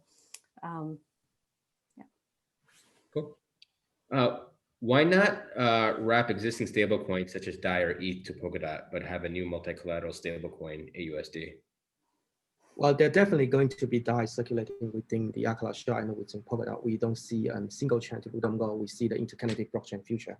The difference between building a native stablecoin on Polkadot and have a native stablecoin migrate from Ethereum to Polkadot is different. There's some difference. For example, when we create crypto, we are able to accept L.dot. It's for now, there's no problem for locking the Ether as crypto, but if you lock DOT on Polkadot, they will cost the opportunity cost of like otherwise those stock could be staked. And that's why we create a companion L.dot protocol. So you can be earning the staking rewards and enjoying the and create a loan at the same time. There's also the other question asked that why Acala is fine-tuned for finance, and that's the difference of building a fully customized blockchain is that, for example, when we transfer AUSD, the system is happily to take AUSD as payment. That reduces the friction a lot in providing a better user experience. Cool. Final question. What part of the stack and the liquidity mining opportunities do you want to prioritize more? Stablecoin versus dev versus staking derivatives? Well, I think initially we'll be targeting the stablecoin and the DEX, and then at some stage we'll be targeting the staking derivative. But I think those three pieces, the reason that we build these three pieces together, because I think it's they are pretty much an inseparable part of this particular finance chart. There's a level of parity that we have internally, but they were equally important. And I'll add to that is like, we've worked with multiple bridges like REN included. They're going to bring, various different versions of Bitcoin as well as ETH and ERC20 tokens onto the Acala chain. So if you think about Acala not just as a few dApps, but actually a platform, then you're going to see a lot more variety just on the three products we offer. The products we offer is mainly just for bootstrap liquidity users, etc. on Polkadot. Awesome. Thank you so much. Next, we have Teddy with Notional Finance. So I'll go ahead and play the video now. Hi, everybody. I'm Teddy. I'm the co-founder of Notional, and I'd like to tell you a little bit about who we are and our liquidity partner program. Notional enables fixed rate borrowing and lending of crypto assets on Ethereum and is founded by myself and Jeff Wu. I started my career as an interest rate swap trader for about 3.5 years before leaving to trade crypto for a year and a half. And my partner, Jeff, spent the last decade in tech, primarily as an engineer and engineering manager at Atlassian, and most recently as a product manager on the blockchain team at Splunk. And together, we think that we have the right set of skills and expertise to solve this problem and successfully build this business. So here's what we do. DeFi lending markets today are exclusively variable rate, and we think this presents a very big opportunity because when we look at traditional financial markets, lenders and borrowers vastly prefer fixed rates to variable rates. As evidenced by the data that I have here on the US mortgage market and corporate debt market, fixed rate debt, vastly numbers, outstanding variable rate debt. So if we aggregate those two charts, what you can see is that fixed rate debt is roughly 7.5x variable rate debt outstanding. And if we apply this same metric to DeFi, current variable rate debt in DeFi is about $4 billion. And this 7.5x multiplier would place potential fixed rate debt at $30 billion. And none of that currently exists because you can't currently borrow and lend at fixed rates. And that's the opportunity we're going after. To get a sense of the potential for value capture, let's take a look at the top 2 variable rate lending protocols in DeFi, Compound, and Aave. And what you can see is that they have both successfully managed to accrete a significant amount of value by providing a variable rate lending service. Now, what this says to us is that given the scale of the potential opportunity and the proven ability for networks that are like ours to accrue and capture value, we believe that our economic opportunity is significant here. And I just want to give a brief explanation of how we actually achieve fixed rate lending. So it starts with what we call Fcash, which are kind of like zero coupon bonds in that they're defined by a currency type and maturity. So for example, December 1st, 2020 DAI is a token that is redeemable for 1 DAI token on December 1st, 2020. And you can think of it as representing DAI in the future, specifically on December 1st, 2020. So lenders trade cash today for cash in the future, and borrowers trade cash in the future for cash today. Now there's more to say on that, but in the interest of time, let's leave it there. So here's where we are. We started this company in January 2020, and in May, we raised a seed round from some of these great investors on the left here. And 2 weeks ago, we launched our product on mainnet. And everything has gone well so far. But now we're in a different stage of the business where it's time to attract liquidity and drive early usage. And that's why we're here today. So this is our liquidity partnership program. What we need from you is a commitment of capital to our on-chain AMMs, and what we can give in return is a stake in the network via our network token, the Note. So we need support at this very early stage, and in return, we share in the upside of our opportunity together. And what we're looking for is a maximum total liquidity commitments, and we are allocating 4% of the total Note supply to this program. Now I want to end with a quick product demo.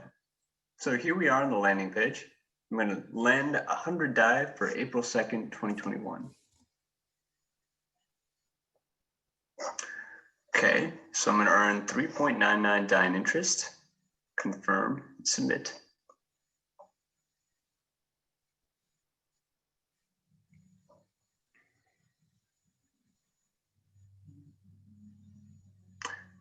Transaction confirmed.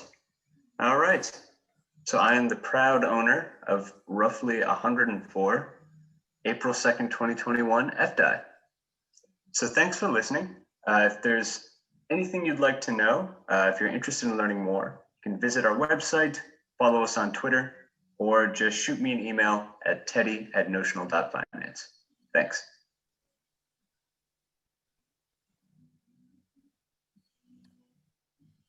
Teddy, here's a question from myself.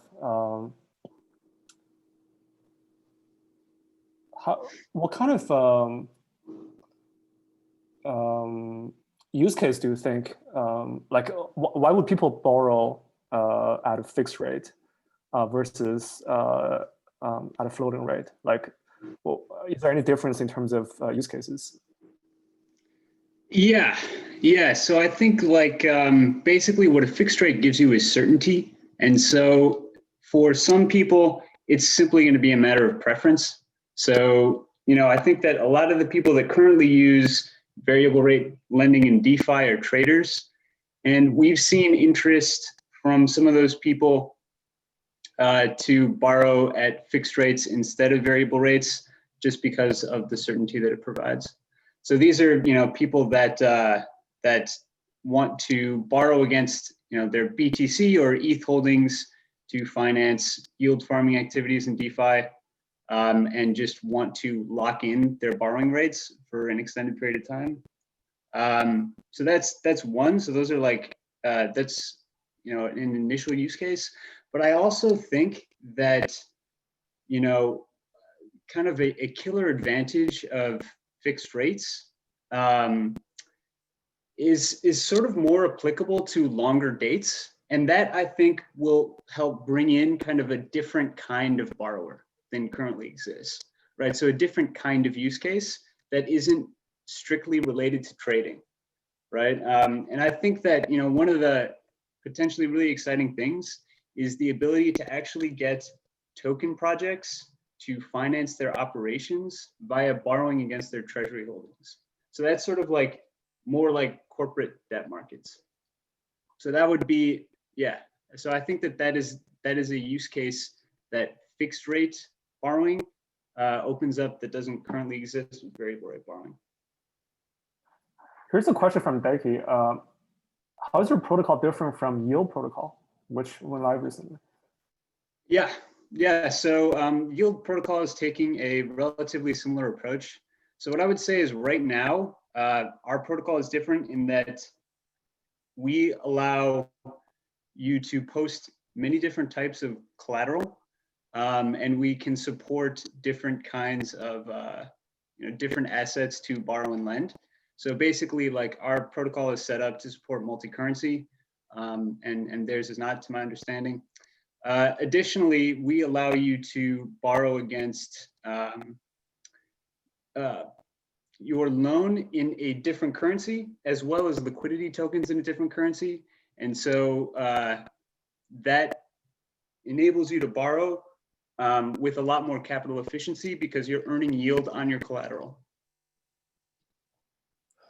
One final question from Leslie. She said, my understanding is borrowers will create specific tokens for specific maturities. Will this fragment liquidity, and is this an issue? Yeah, so we are going to have a set number of maturities that are essentially available for trading. So so a borrower will sell, there will be like a set of Fcash maturities that are trading, and so it's not the case that a borrower would just be able to sell any date. Cool. All right.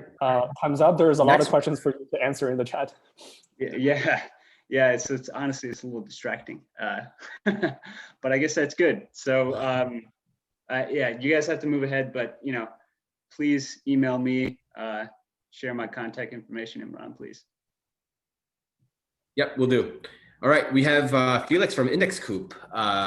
So we'll play his presentation. And then hey, my name is Felix, and I'll be doing an introduction to. Let me just share my screen here.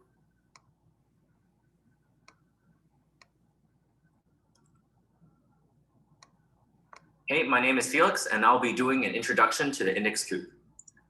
Currently, the problem is that investors want to get easy beta exposure to emerging crypto economies such as DeFi, but can't.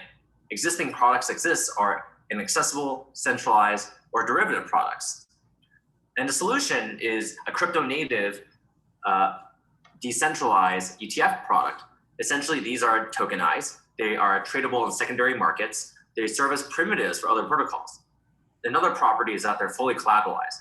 All the underlying is backed in a smart contract in a non-custodial way, and the creation and redemption mechanism is available to all. And finally, they trustlessly rebalance in a way that uses decentralized exchange liquidity or open Dutch auction, and it's handled completely by DAO. In terms of timing, decentralized finance is going through a Cambrian explosion, and we're seeing a boom in DeFi activity. There's so many new tokens and projects that it's really difficult to track, and we believe that DeFi is here to stay. Also, there's a need for diversification. There's so many different business models, so many different types of projects, such as exchanges, lending protocols, asset managers, that there's actually a need for diversification across this sector. So in terms of the market, the traditional market for ETFs and passive management is huge. Passive management products manage up to 37% of US equity value. Players such as BlackRock and Vanguard collectively manage trillions of dollars, and indices are some of the most liquid assets in traditional finance. In DeFi, this means there's a huge opportunity. There's $4 billion worth of governance tokens today, and that may mean that certain products in DeFi may manage up to $1 billion worth.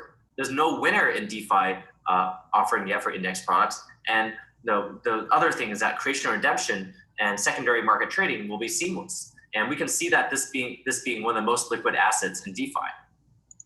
The Index Cooperative is a global community that creates and maintains the world's best crypto index products. It's backed by some of the best brands in this space, which includes Set Protocol and DeFi Pulse. And its community is one of the best communities out there. It's long-term oriented, goal-oriented, and productivity first. The first product that was launched by the Index Coop was a DeFi Pulse Index. This was done in partnership with DeFi Pulse. It essentially enables you to get easy exposure to DeFi without a permanent loss on one click of a button. You can acquire this on Uniswap, in which it is extremely liquid. There's over $25 million of liquidity today, and it's the 8th most liquid pair. In addition, you see that there's deep and broad integrations. It's not only offered, there are not only option products on Open, but you can lend and borrow on Cream. You can get access through, retail users can get exposure to it via Argent. And in the future, you're gonna be able to earn APY or yield on your DeFi tokens through intrinsic and extrinsic productivity. We see that many of the tokens in the index will eventually be put to work to earn APY on lending, staking, and governance protocols. And the actual DPI itself, or DeFi Pulse Index, will eventually be included in lending, farming, and other protocols. We're seeing that there's a huge amount of excitement on this product already from many of the well-known influencers and other investors in the space. And there is an index governance token that ties us all together. In terms of the value capture and what the governance token does, the first thing is that it enables future cash flows. So through charging streaming fees and earning a % of yield generated, as well as potential entry and exit fees, it can generate these cash flows which go back to users. There's governance powers. So in addition to internal governance, there's meta governance or voting on other protocols. And finally, the index token is used to manage risk, in which an index token and insurance fund serves as backstop for risk-bearing activities. And finally, there is a liquidity mining opportunity. The idea is that there is a farm today where liquidity providers or market makers can deposit DPI and Ether. They take that liquidity mining token, put it into index, and you're able to earn index. So index is currently, you can get 85% APY at current index prices. And to provide liquidity, you simply go on an Index Coop website, you provide liquidity on Uniswap, and then you deposit that. So to kind of summarize all this, there's a huge opportunity for a big player, the BlackRock of crypto. The time is now, and there's a liquidity mining opportunity today that you can be a part of. Our Twitter handle is indexcoop.com, and you can start joining by checking out the forum and Discord. Thank you so much for your time.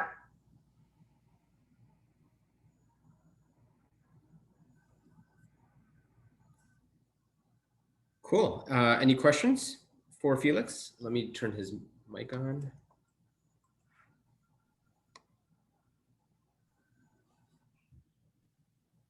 Okay, cool. First question is, how do you compare yourself to DexTF, Melon, and Set? So Index Coop is ultimately built on using Set protocol technology. The way to think about Set is that it's a prime brokerage. So it provides a framework and access to integrations and access to liquidity for any kind of asset management organizations built on top. So it actually uses that. In terms of DexTF, we actually work with them quite closely. To my belief, they previously were working on Set, so they actually contribute to our code base. And then Melon is a separate project. I'm not too sure, haven't been following them too closely, but they also have kind of asset management ambitions. But Index Cooperative itself is completely focused on indices, whereas some of these other projects may be much broader in terms of scope. Felix, could you talk a bit about how you think about introducing newer DeFi assets into the DPI kind of overarching token? Yeah, so in terms of the DeFi Pulse Index, the methodology and index inclusion criteria are defined by DeFi Pulse.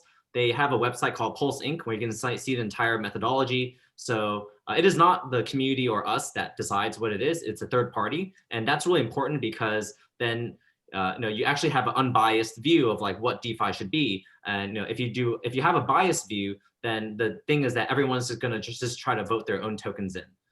So you can go on pulse.inc to see the entire criteria. But once a project kind of meets those criteria, then it should be added or removed from the index, each rebalance, which happens monthly.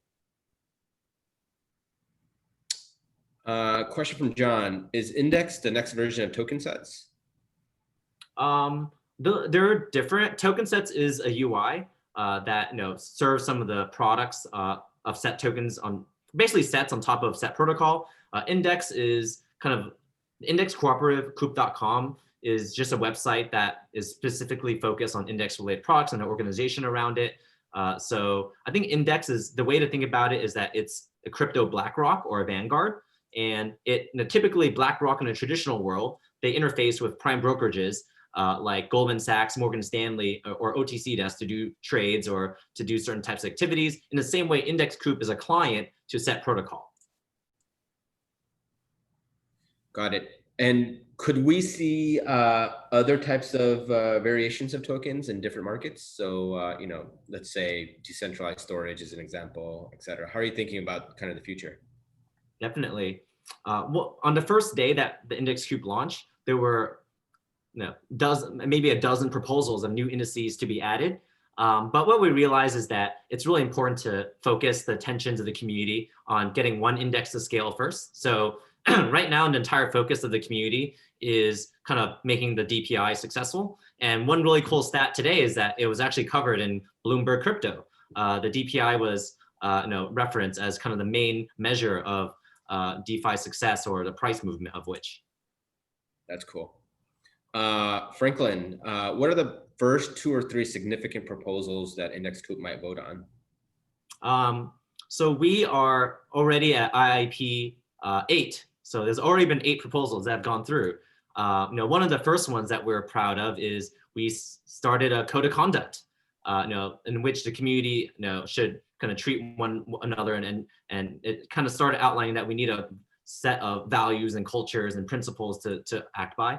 But in terms of some of the actual IAPs, I think one of the biggest discussion areas is around intrinsic productivity. So it's about if an index has constituent tokens, how are those underlying tokens being put to work? How can they be made productive in staking and governance and lending, et cetera? Awesome, Felix. Thank you so much for your time. Cool. Thank you. Yep. Next is Tokenlon with Lucas. So I will be sharing his presentation here shortly.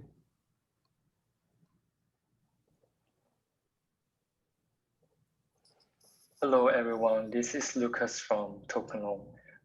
Thanks, Emran and Chow, for organizing this great event.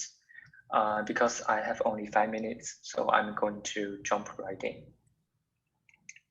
So first is about Tokenlon's design. Tokenlon is a decentralized exchange, which combines off-chain requests for quotation with on-chain settlements to optimize the experience for both market makers and the users.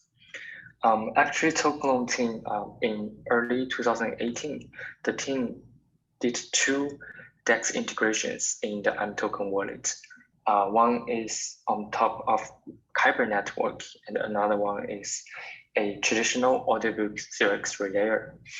And after running that 2 DEXs for a year, we received a lot of feedbacks from our users, and we studied those feedbacks very carefully. And then we came up with this current design, which we believe solves a lot of issues for our users. So with our current design, there's no front running, and the success rate is quite high at 99.6% versus that of 90% for many AMM DEX out there. And for users, they always get their quoted amount from the trade. And our design is also very friendly to market makers. The capital efficiency is excellent. For example, our existing market makers maintain about $4 million worth of assets in their smart contract, and they are able to support more than $6 million worth of volume a day. And we provide arbitrage protections to our market makers, and we have a very friendly SDK. if market makers are not familiar with smart contracts, they can still onboard with us. So people love us. We had some very impressive growth since our launch in April 2019. Past months, our monthly volume is nearly $1 billion. And we served many users as well. In terms of unique addresses that have traded on Tokenlon, we just passed 100K a couple of weeks ago. So loan tokens, we announced our loan token about 1 month ago, and there will be a maximum supply of 200 million, and out of this 200 million, 65% will be given to the community, which consists of market makers, traders, referrers, and the developers. And we are currently running a token-based market maker incentive. So from October 31st to December 20th, we are allocating 10 million loan tokens to market makers, traders, and the referrers. For market makers, it's really based on the volume-led trade, volume-led support, and they will get loan tokens proportionally. Based on the numbers from past week, market makers can share about 30% of the loan tokens we are allocating in this phase. And loan token currently is not deployed on the Ethereum network yet. We are going to deploy it at the end of the year. And the market maker incentive will actually continue next year, but just at a different pace. So since loan token mining started on September 26, 2009, this year, our daily volume is about $31 million, which made us to one of the top 5 DEX out there. And the average trade size is about $10K. So if you are interested in market making on Tokenlon, please feel free to reach out to me. My email address is lucas@token.in. I'm happy to share this deck with you and jump on a call to walk you through and answer any of your questions. So that's it. Thank you, everybody.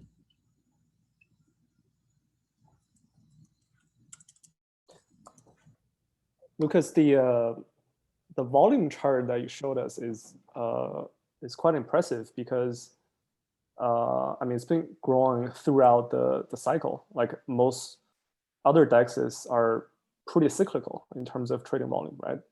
I mean, this summer, the DeFi summer, the DEXs had experienced a drastic increase in volume. So I guess, you know, my question on that is, where do you see like the lion's share of trading volume come from? Like which assets are being traded the most?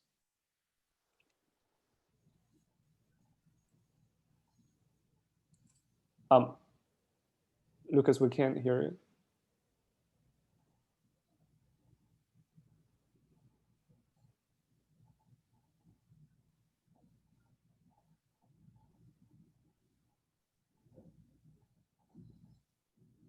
Can you try to unmute yourself?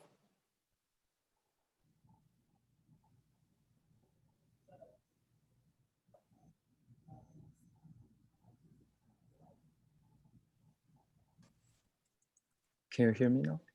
Yep. Okay, nice. So currently about 95% of volume is coming from Ether to USDT. So we think this is going to continue to be the trend, but with more Bitcoin-packed assets on Ethereum, we do believe maybe Bitcoin token to stablecoins will have more volume in the future. Got it. Could you maybe explain RFQ to the audience, just so everybody knows, because it's a fairly advanced concept from traditional market. Yeah, for sure. So the flow looks like this. When a user comes to Tokenlon to do the trade, they will first select a trading pair, and then they will input the amount. So a request will be created at the time, and that request will send to our server. We will then forward this request to all of our market makers who support that pair. And once we receive the quotes from them, we will aggregate and return the best one to our user. And if the user thinks the quote is good, then the user can confirm the trade, and then the trade will be settled on chain. Got it.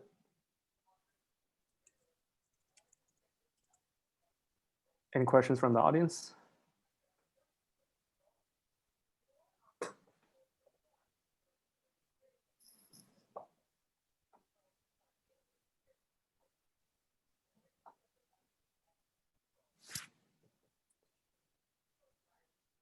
So from Leslie, when you do an RFQ, the markets will need to give a quote. Do you require them to have coins in the wallet? And does that hinder growth?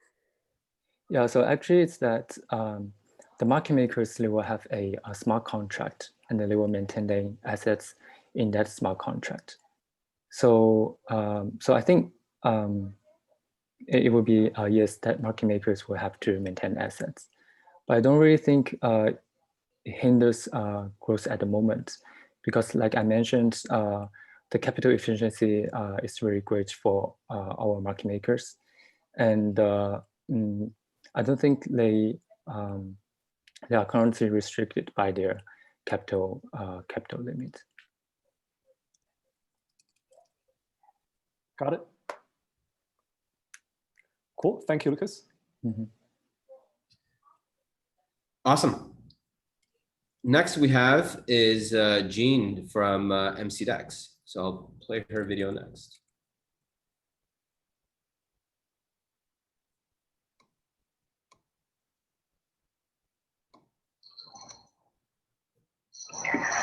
Okay, hey everyone, it's Jean, and I'd like to be here to present market making opportunities.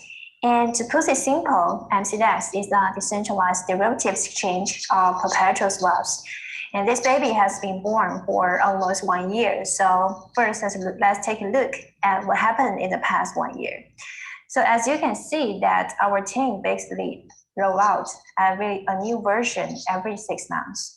So the V1 is launched in December last year, which is the trading layer of market protocol assets. And we also built the Trump futures based on it, which is quite hot a couple of days ago. And the V2 was launched in June, which is the first is perpetual swaps in the DeFi space at that time. And we also enabled the liquidity mining program with the incentive of MCB token. And the organic trading volume during that time was about $1 million per day, when the transaction fee is quite low. And yeah, as you all know, that the gas become insane then, and that's when we want to take a look at the scalability. And that's also why right now our team are devoted ourselves to the V3, which is expected to launch in January next year. And I would love to call it the Uniswap with leverages, because we will have the fully decentralized version with the introduction of AMM with 2 features. The first one is that it will be based on one of the L2 solutions. And the second one is that we'll have a brand new Amm Pricing Strategy, which I will elaborate a little bit later. So yeah, let's have an overview of the structure.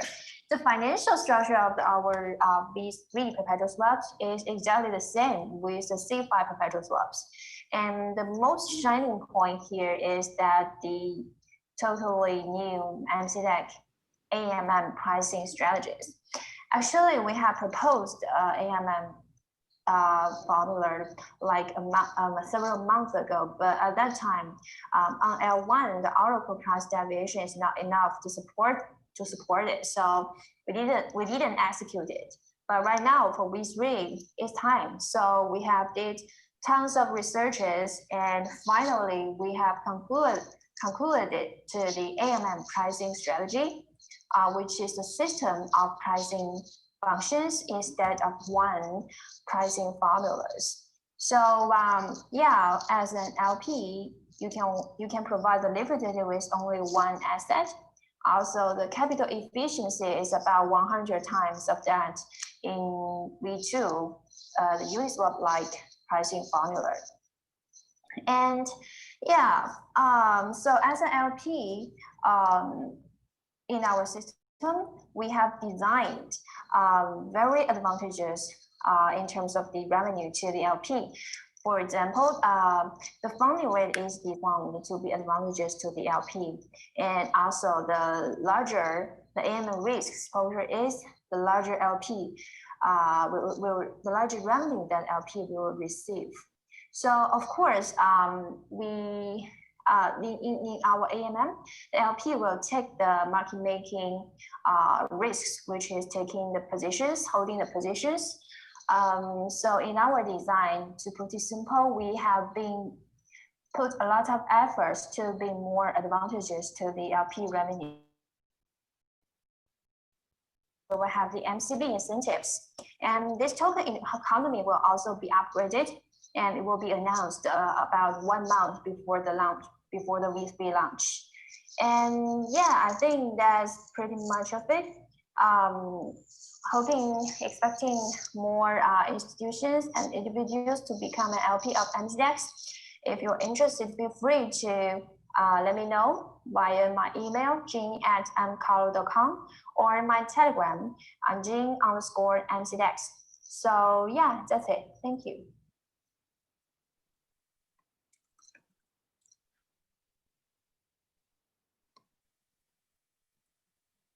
All right. Any questions from the audience?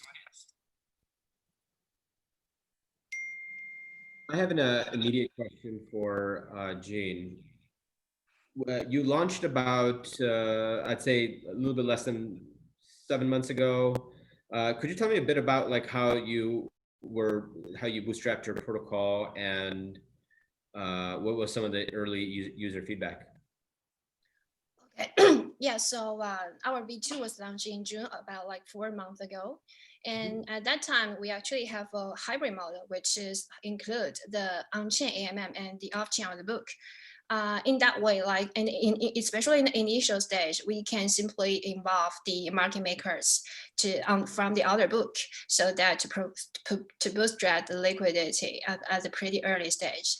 And yeah, so for now, like for the feedbacks, like we can see that like most of the sophisticated traders are still feel like to trade with the other book, and more like retail traders are tend to trade with the AMM, which is also the reason why that we think we should take the market of the retail traders. That so the V3 that we will only have the AMM model, but with an upgraded version of it. Yeah. Awesome. And could you talk a bit about like some of the challenges generally in the space? I know you were kind of thinking about L2s. So talk a bit about like how you're thinking about kind of like next generation.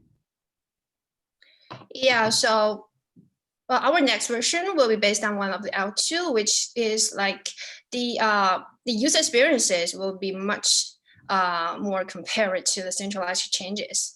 So what's the market product fit part is also like, I think still for the most derivatives change is like still in that stage.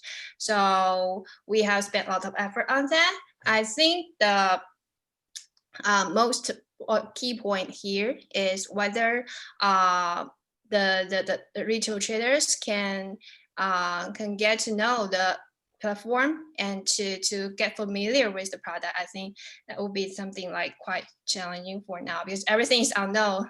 We are not still on the mainnet yet.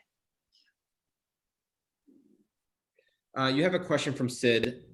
Does MCDEX use a derivate style funding rate? Can you expand on how it's more favorable towards LPs?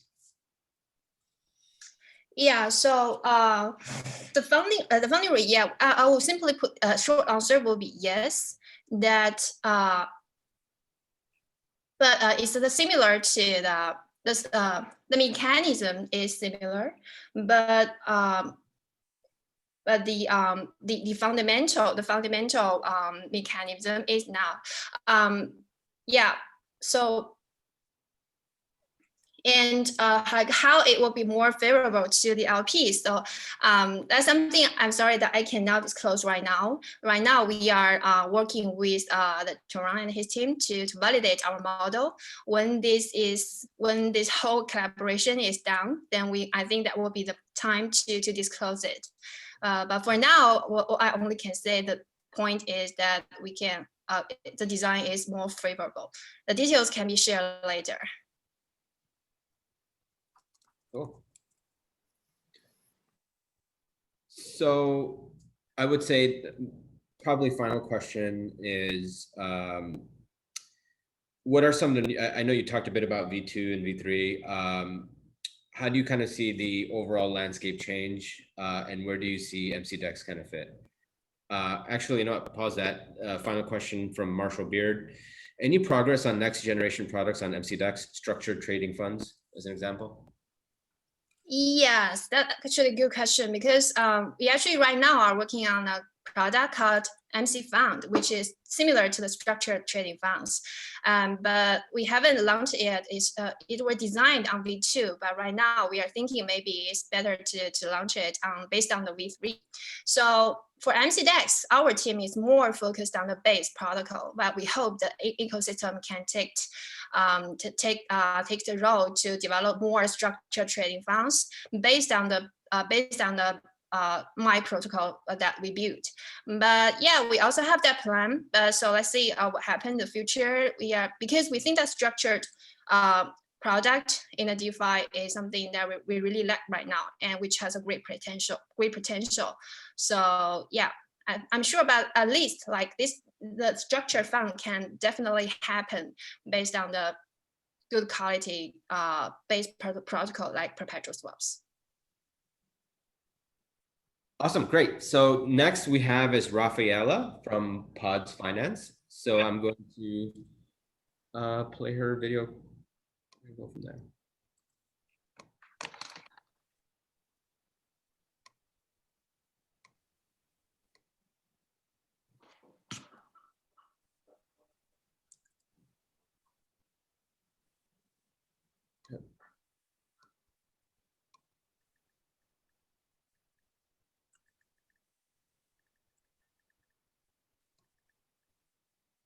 There.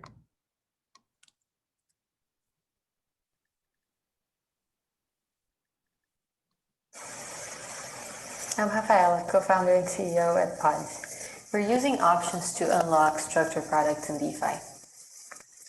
Structured products is a terminology used by traditional finance to describe a prepackaged investment. It's a combination of derivatives and assets.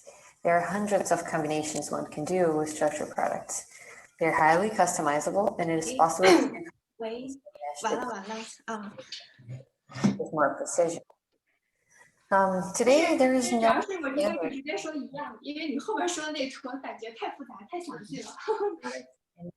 volume is done by an institution being proactive in searching conditions and opportunities that would match their clients' risk and needs. Sorry, did I, here, let me share the screen again, sorry. Customizable, and it is possible to do combinations that match the client's risk appetite with more precision.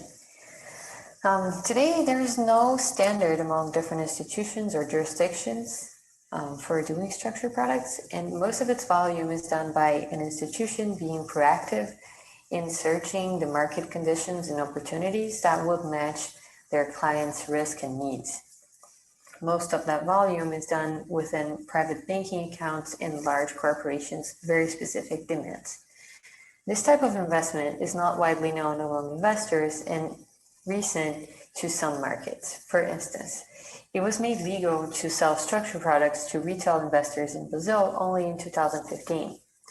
One of their biggest gaps is technology. When I worked for the largest bank in Latin America in the credit and structured products trading desk, I noticed we needed over 5 people from different areas to make sure one ticket would go through. But with DeFi, we can make them scalable. In fact, we can reinvent them from the bottom up. We can combine each strategy in one ERC20 token. Completely transparent, no liquidity lockups, using a native secondary market and leveraging other DeFi protocols, that could represent a new experience for the user, something that is not possible today. 6 months ago, it was not possible to create such product in DeFi. The credit and lending and the decentralized exchanges and derivatives protocols evolution is crucial to the emerging of structured products. And that's what we're working on right now. So right now we have a options protocol and a options AMM. And those are the 2 main parts that we currently hold. The financial instrument is an options protocol that allows for puts and calls, European exercise, physical settlement, smart collateral. Smart collateral is interest-bearing tokens from Aave. So anything a user uses in the protocol under the hood, it's also interest-bearing from Aave. The AMM is something we've been working for the past 2 months and is a trading venue for this type of asset, in our case, options. It uses a different logic that we call exposure versus position. It allows for liquidity providing with only one side, and it tries to keep the initial exposure of the liquidity provider until the end of the period. It uses a price oracle and it allows for multiple user flows. For instance, the buyer of an option can provide liquidity back to the pool with their options tokens and reduce their hedge cost. So let's run a very simple example here. Let's say that Alice wants to sell put options on BTC. All Alice has to do is lock 8 tokens as collateral and mint those options using the financial instrument. So she locked a USDC as collateral, and then she's going to sell those options tokens to the AMM. She could also provide liquidity with those tokens in the AMM. On the other hand, Bob wants to buy options from the AMM, and so after he bought those options, paid the premium, Alice already received the premium in her wallet. Bob will hold the options until the expiration and then decide if he wants to exercise or not. Bob could have provided liquidity back to the pool with the options tokens, or he could have resold his options in the market. If you have any questions about this and about how it works, please let me know during the Q&A. Where we've been and where we're going. We started pods in May this year, and by then we had a V1 of our app, a V1 of our smart contracts, and the first audit. Back then we were using American options, and Uniswap was our venue of trading.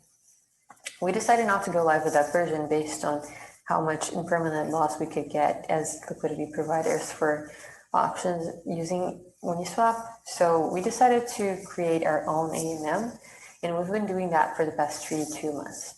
And now we have a V2 of our app, a V2 of our smart contracts, and a new options AMM. Currently, we're going over a second code audit, stress testing the V2, and beta testing the new app. In the next 6 months, we expect to launch live on mainnet, work on capital efficiency, and start doing our first protected assets. Our beta is live, you can check it out, and I can also show in the Q&A. And this is our team. So I have previous experience with traditional finance. Rob is a second-time entrepreneur with a naval engineering background and today a great Solidity developer. Guy has over 10 years of experience with software engineering in Brazil, especially in credit fintechs. Razvan is from Sablier, a great money streaming project in DeFi, and Eddie is a great community manager. We're excited to keep working on this. Please let me know if you have any questions, and thanks for listening.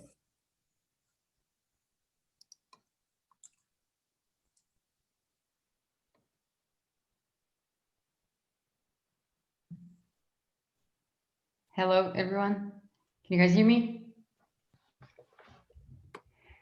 Okay, I'm gonna start responding the questions here. So question from Leslie. If someone mints or writes a call option, is there unlimited downside? How much capital is required to mint and how is the risk managed?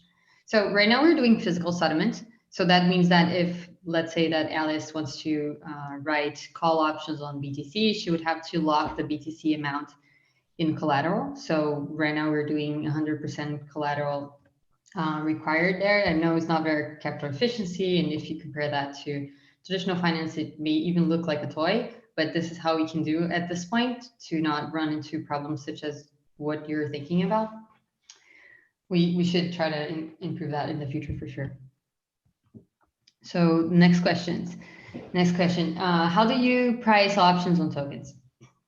Great one. Specifically implied volatility calculations. So we had to do a few premises and decide a few things. So first of all, we do calculate Black-Scholes. We don't know yet if that model is going to work very well for assets in DeFi. And how we're currently doing it is that we assume risk-free rate as 0 and implied volatility. What this is interesting and very specific about our AMM, which is we calculate the volatility and implied volatility based on the changes of the balance of the pool.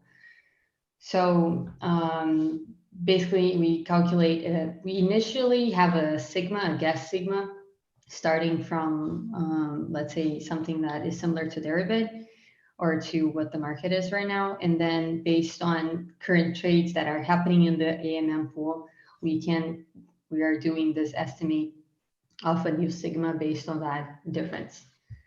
I mean, this is a trial, like this is experimentation for real.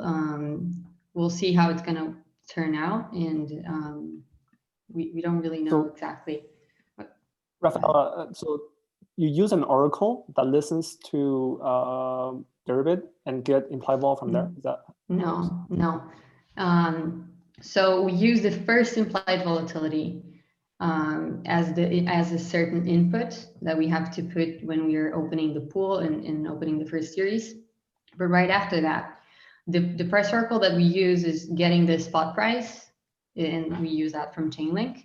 And then we use the spot price inside the calculation of Black-Scholes. And then with the implied volatility, what we can do is we use the implied volatility of the last pool positioning. And then when the pool positioning changes, it calculates another one and save there as the next one.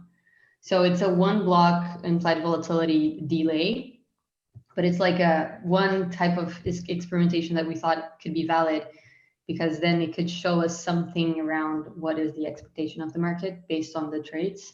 So that was our abstraction for it. Awesome. We're at time. Rafaella, thank you so much. You could still answer questions in the chat. You have like 3 or 4 questions, so feel free to answer that. Now we have Sunil and George of Saddle Finance. I will be presenting their video here shortly.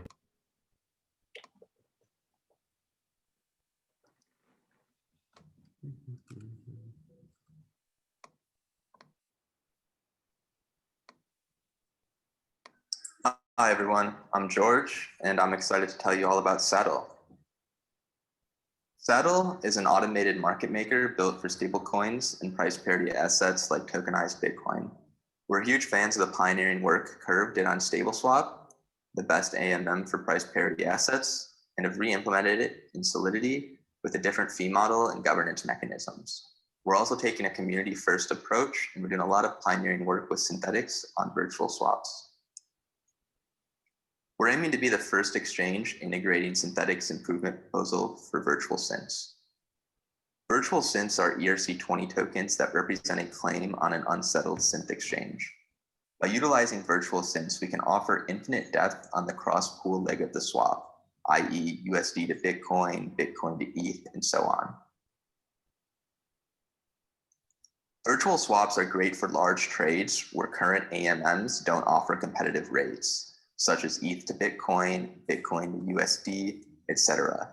Currently, for these trades, aggregators such as 1inch, route through many non-stable swap AMMs with low liquidity. This leads to high gas usage and slippage. For example, when converting 5 million USDC to wrapped Bitcoin, the trade results in 2.5% slippage due to routing through non-stable swap AMMs. This just isn't competitive with centralized exchanges.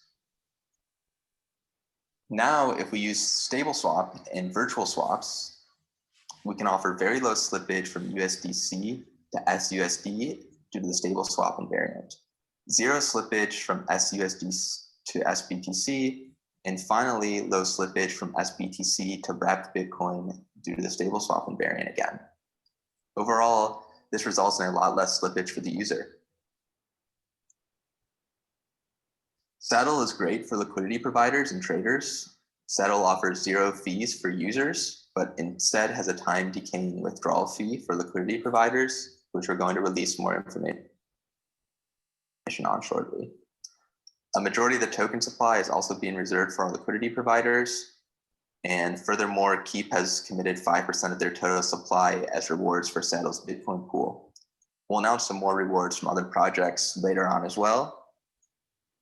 And finally, for market makers, there'll be plenty of risk-free ARB opportunities between Saddle, Curve, and other AMMs.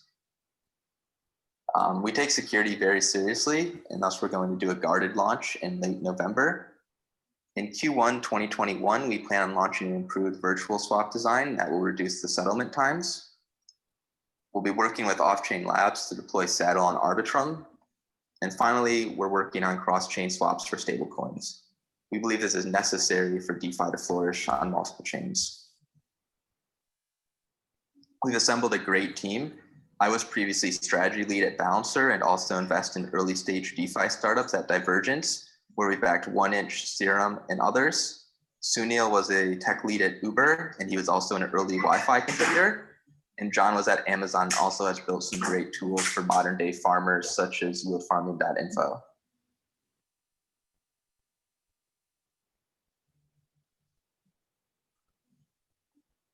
All right, Sunil, let me just unmute you, sorry. Okay. Hello. All right, so we have a few questions here. I'll start with the first. Oh, that's from previous. Cool. So the first question that I have, Sunil, is you talked a bit about kind of the liquidity mining program that you're offering. How are you kind of thinking about bootstrapping liquidity? Totally. So this is one thing where we're really excited to kind of partner with Thesis and Keep, where we'll have access to hopefully multiple governance tokens to really help bootstrap liquidity. So we'll have more details in the coming weeks, but we should have access to our own native governance token to use as an incentive, as well as the Keep incentives that George mentioned. And we're hoping to also get some involvement from the Synthetix team with respect to SNX. Awesome. Decent asked, can I test this product out, or how can I test this product out? Totally. So we are not live yet. We should have some more news in the coming weeks as to when this will be out in the world for people to actually play with. Awesome. I think there's nope. Okay. And so I guess, Chao, do you have any questions? I guess the obvious question is Saddle versus Curve, right? How do you differentiate? Totally. So we think that by implementing support for virtual swaps and hopefully we'll be able to provide really deep liquidity between stablecoins, tokenized BTC, and synthetic and wrapped Ether. And this is kind of a capability that Curve is not going to have. We think that if we can do that and offer really competitive rates that will rival like centralized exchanges and other OTC desks, that'll be a pretty good position to be in. Also, we're planning on kind of improving on the governance aspect of things, but this is like 3 to 6 months down the line. So we have some other stuff in store, potentially building on top of the compound governance module or on Aragon DAO. Got it. Any onboarding plans for early LPs? Oh man, I cannot give any details at this time. We will have, we should have news in the coming weeks though. So we'll definitely have, drop some info on how LPs can get involved. Awesome. I guess those are all the questions. We're at time. Sunil, how can people reach you or learn more about the program or Saddle? Totally. So we do not have a website yet. This will again be coming in the coming weeks. But you guys can reach me via email if you have any questions. I'll drop my email in the chat. It's just Sunil@saddle.finance. Awesome. Sunil, thank you so much for your time and thank you for the presentation. Thanks. Final presentation for the day is with Loopring. I will play the video and I know Matthew's on, so we can get started with that.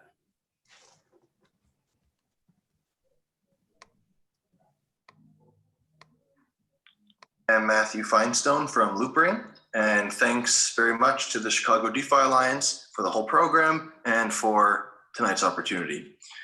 So Loopring is a ZK rollup protocol for scaling Ethereum-based trading, transfers, and more. And besides the open source protocol, we also operate products, namely the Loopring DEX at loopring.io, which looks like this. It's an order book exchange, which feels like a centralized exchange.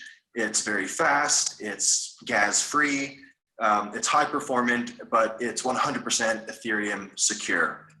Full ZK rollup, complete user self-custody at all times. Now, besides our exchange, there's also other people that build certain apps atop, such as this one by the DXDAO called Rails, which is a transfer app. So anybody on Loopring ZK Rollup can transfer ETH and ERC20 tokens gas-free to anyone else on there. Now today, there's just over $20 million worth of assets on Loopring.io in the exchange contract. There's nearly 7,000 accounts on board the layer 2 Ethereum addresses that have come aboard. And this is the volume profile per day. With any day over 1 million being a good day. Now, notwithstanding that pretty small amount, you can actually still find best pricing on Loopring's venue for certain pairs and for certain sizes, such as this is from today, ETH DAI was the best price, even before considering fees. Our fee would push us even further into the top position. So we've been running liquidity mining campaigns since June. And what they look like is there's hourly snapshots of certain order books, and any resting limit orders, maker orders within certain predefined spreads are rewarded, weighted according to the tightness of those quotes, the order size, and balance, whether bids and asks are relatively balanced. So as an example, it could be ETH DAI within a 1% spread over 30 days with a $5,000 reward pool.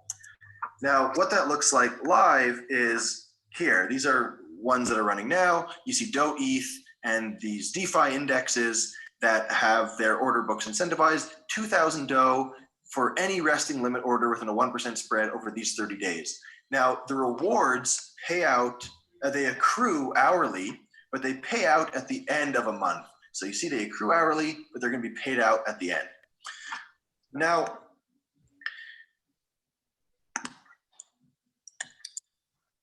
and you see we've done this for several pairs, not just LRC ones. And what's important is the reward token is often the third party's reward token, not LRC. So a quick look at what the stats look like. Here's a quick analysis. Hundreds of percent APY, depending on the pair. You see basically there's $40,000 of liquidity competing cumulatively on certain books last month for those campaigns. The campaigns switch monthly. And over $60,000 has been paid out in rewards since June. So very attractive APYs, mostly because it's kind of difficult to get on layer 2 and run active trading bots. I should add that there's also maker rebates. All maker orders receive rebates, with the average rebate being 1.6 basis points. It depends on the taker fees. Now, two big things are coming. There's Loopring version 3.6, with the big feature within there being our AMM support, no longer just order book support, but also just AMMs. And there's the Loopring mobile smart wallet coming. So what this means is that in a post 3.6 world, And first, I'll show very quickly, this is what 3.6 packs a punch. It's in audits right now, should be out before the end of the year. And this is what the mobile wallet looks like, which for the first time distills our product into mobile form. Loopring.io is not mobile friendly right now. So this mobile smart contract wallet with Loopring's ZK rollup power packed in is a real nice experience. Now, what this means for the next version of liquidity mining campaigns is passive liquidity could be incentivized in the AMM pools. And we are thinking, not set in stone, but up to 7% of LRC supply, currently valued at $50 million, would go to these LPs, targeting an APY in the hundreds with vesting this time around. Also, other actions can be incentivized, such as liquidity provision for fast withdrawals, going from layer to layer. So that's it. Thank you very much, everybody.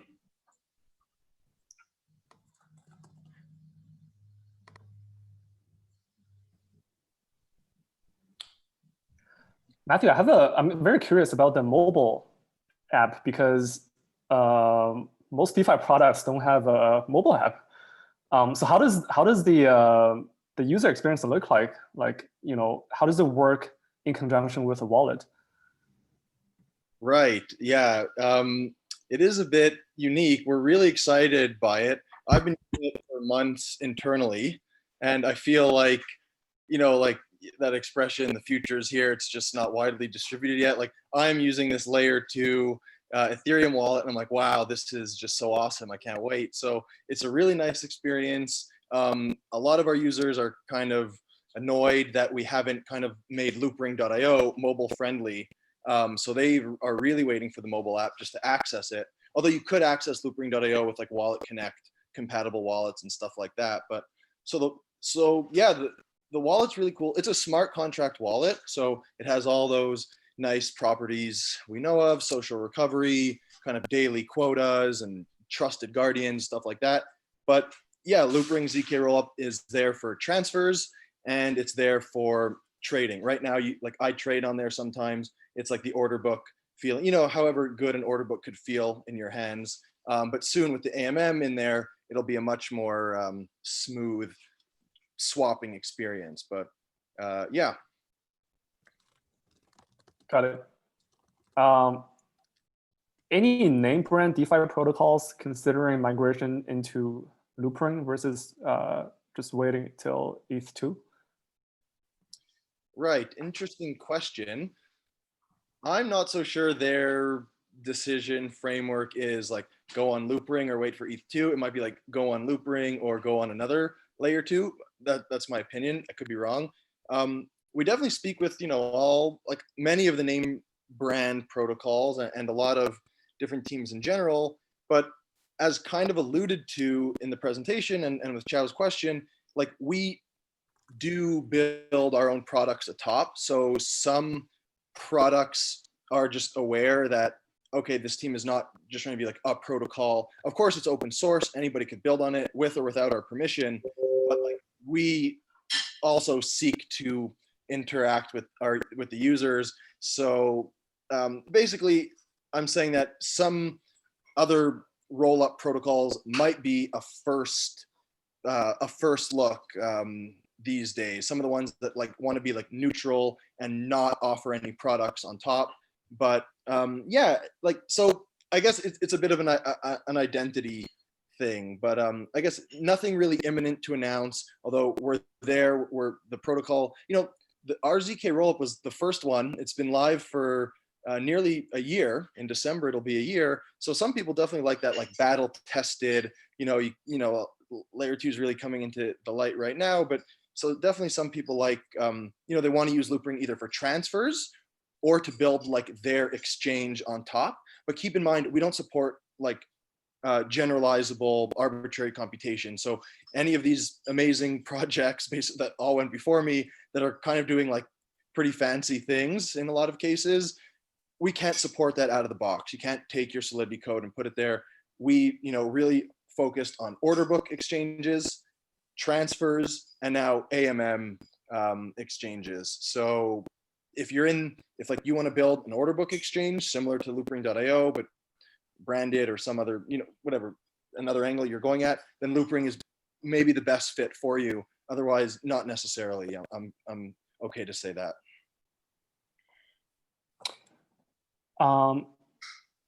Question from Sid.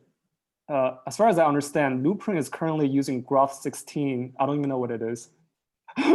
For its proof system, which requires an app-specific trusted setup for users. So every update needs a new ceremony. How does this impact overall decentralization and UX for your users? Can you maybe explain Groth 16 first and then answer this question? Right. Yeah. Great question, Sid. I mean, parts of this are over my head as well. I'm Loopring's singular non-engineer. So, yeah, Groth 16 is the proving system. It is it's how we are generating our ZK snark proofs.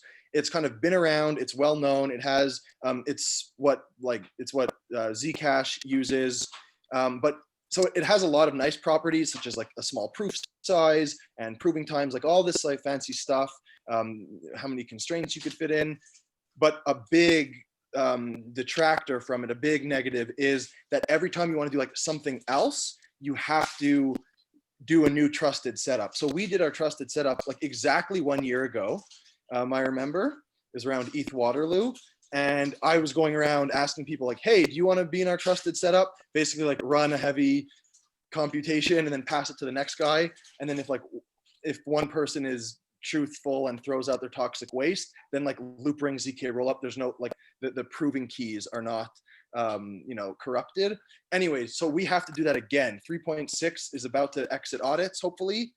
The smart contracts will be okay, the ZK circuits will be okay. Then we're gonna have to do another heavy computation setup, get people in line. So it's a process, it's an operational kind of real drag on us. And indeed, users also, like we have to like migrate state of the world from current Merkle tree to the next Merkle tree. And just like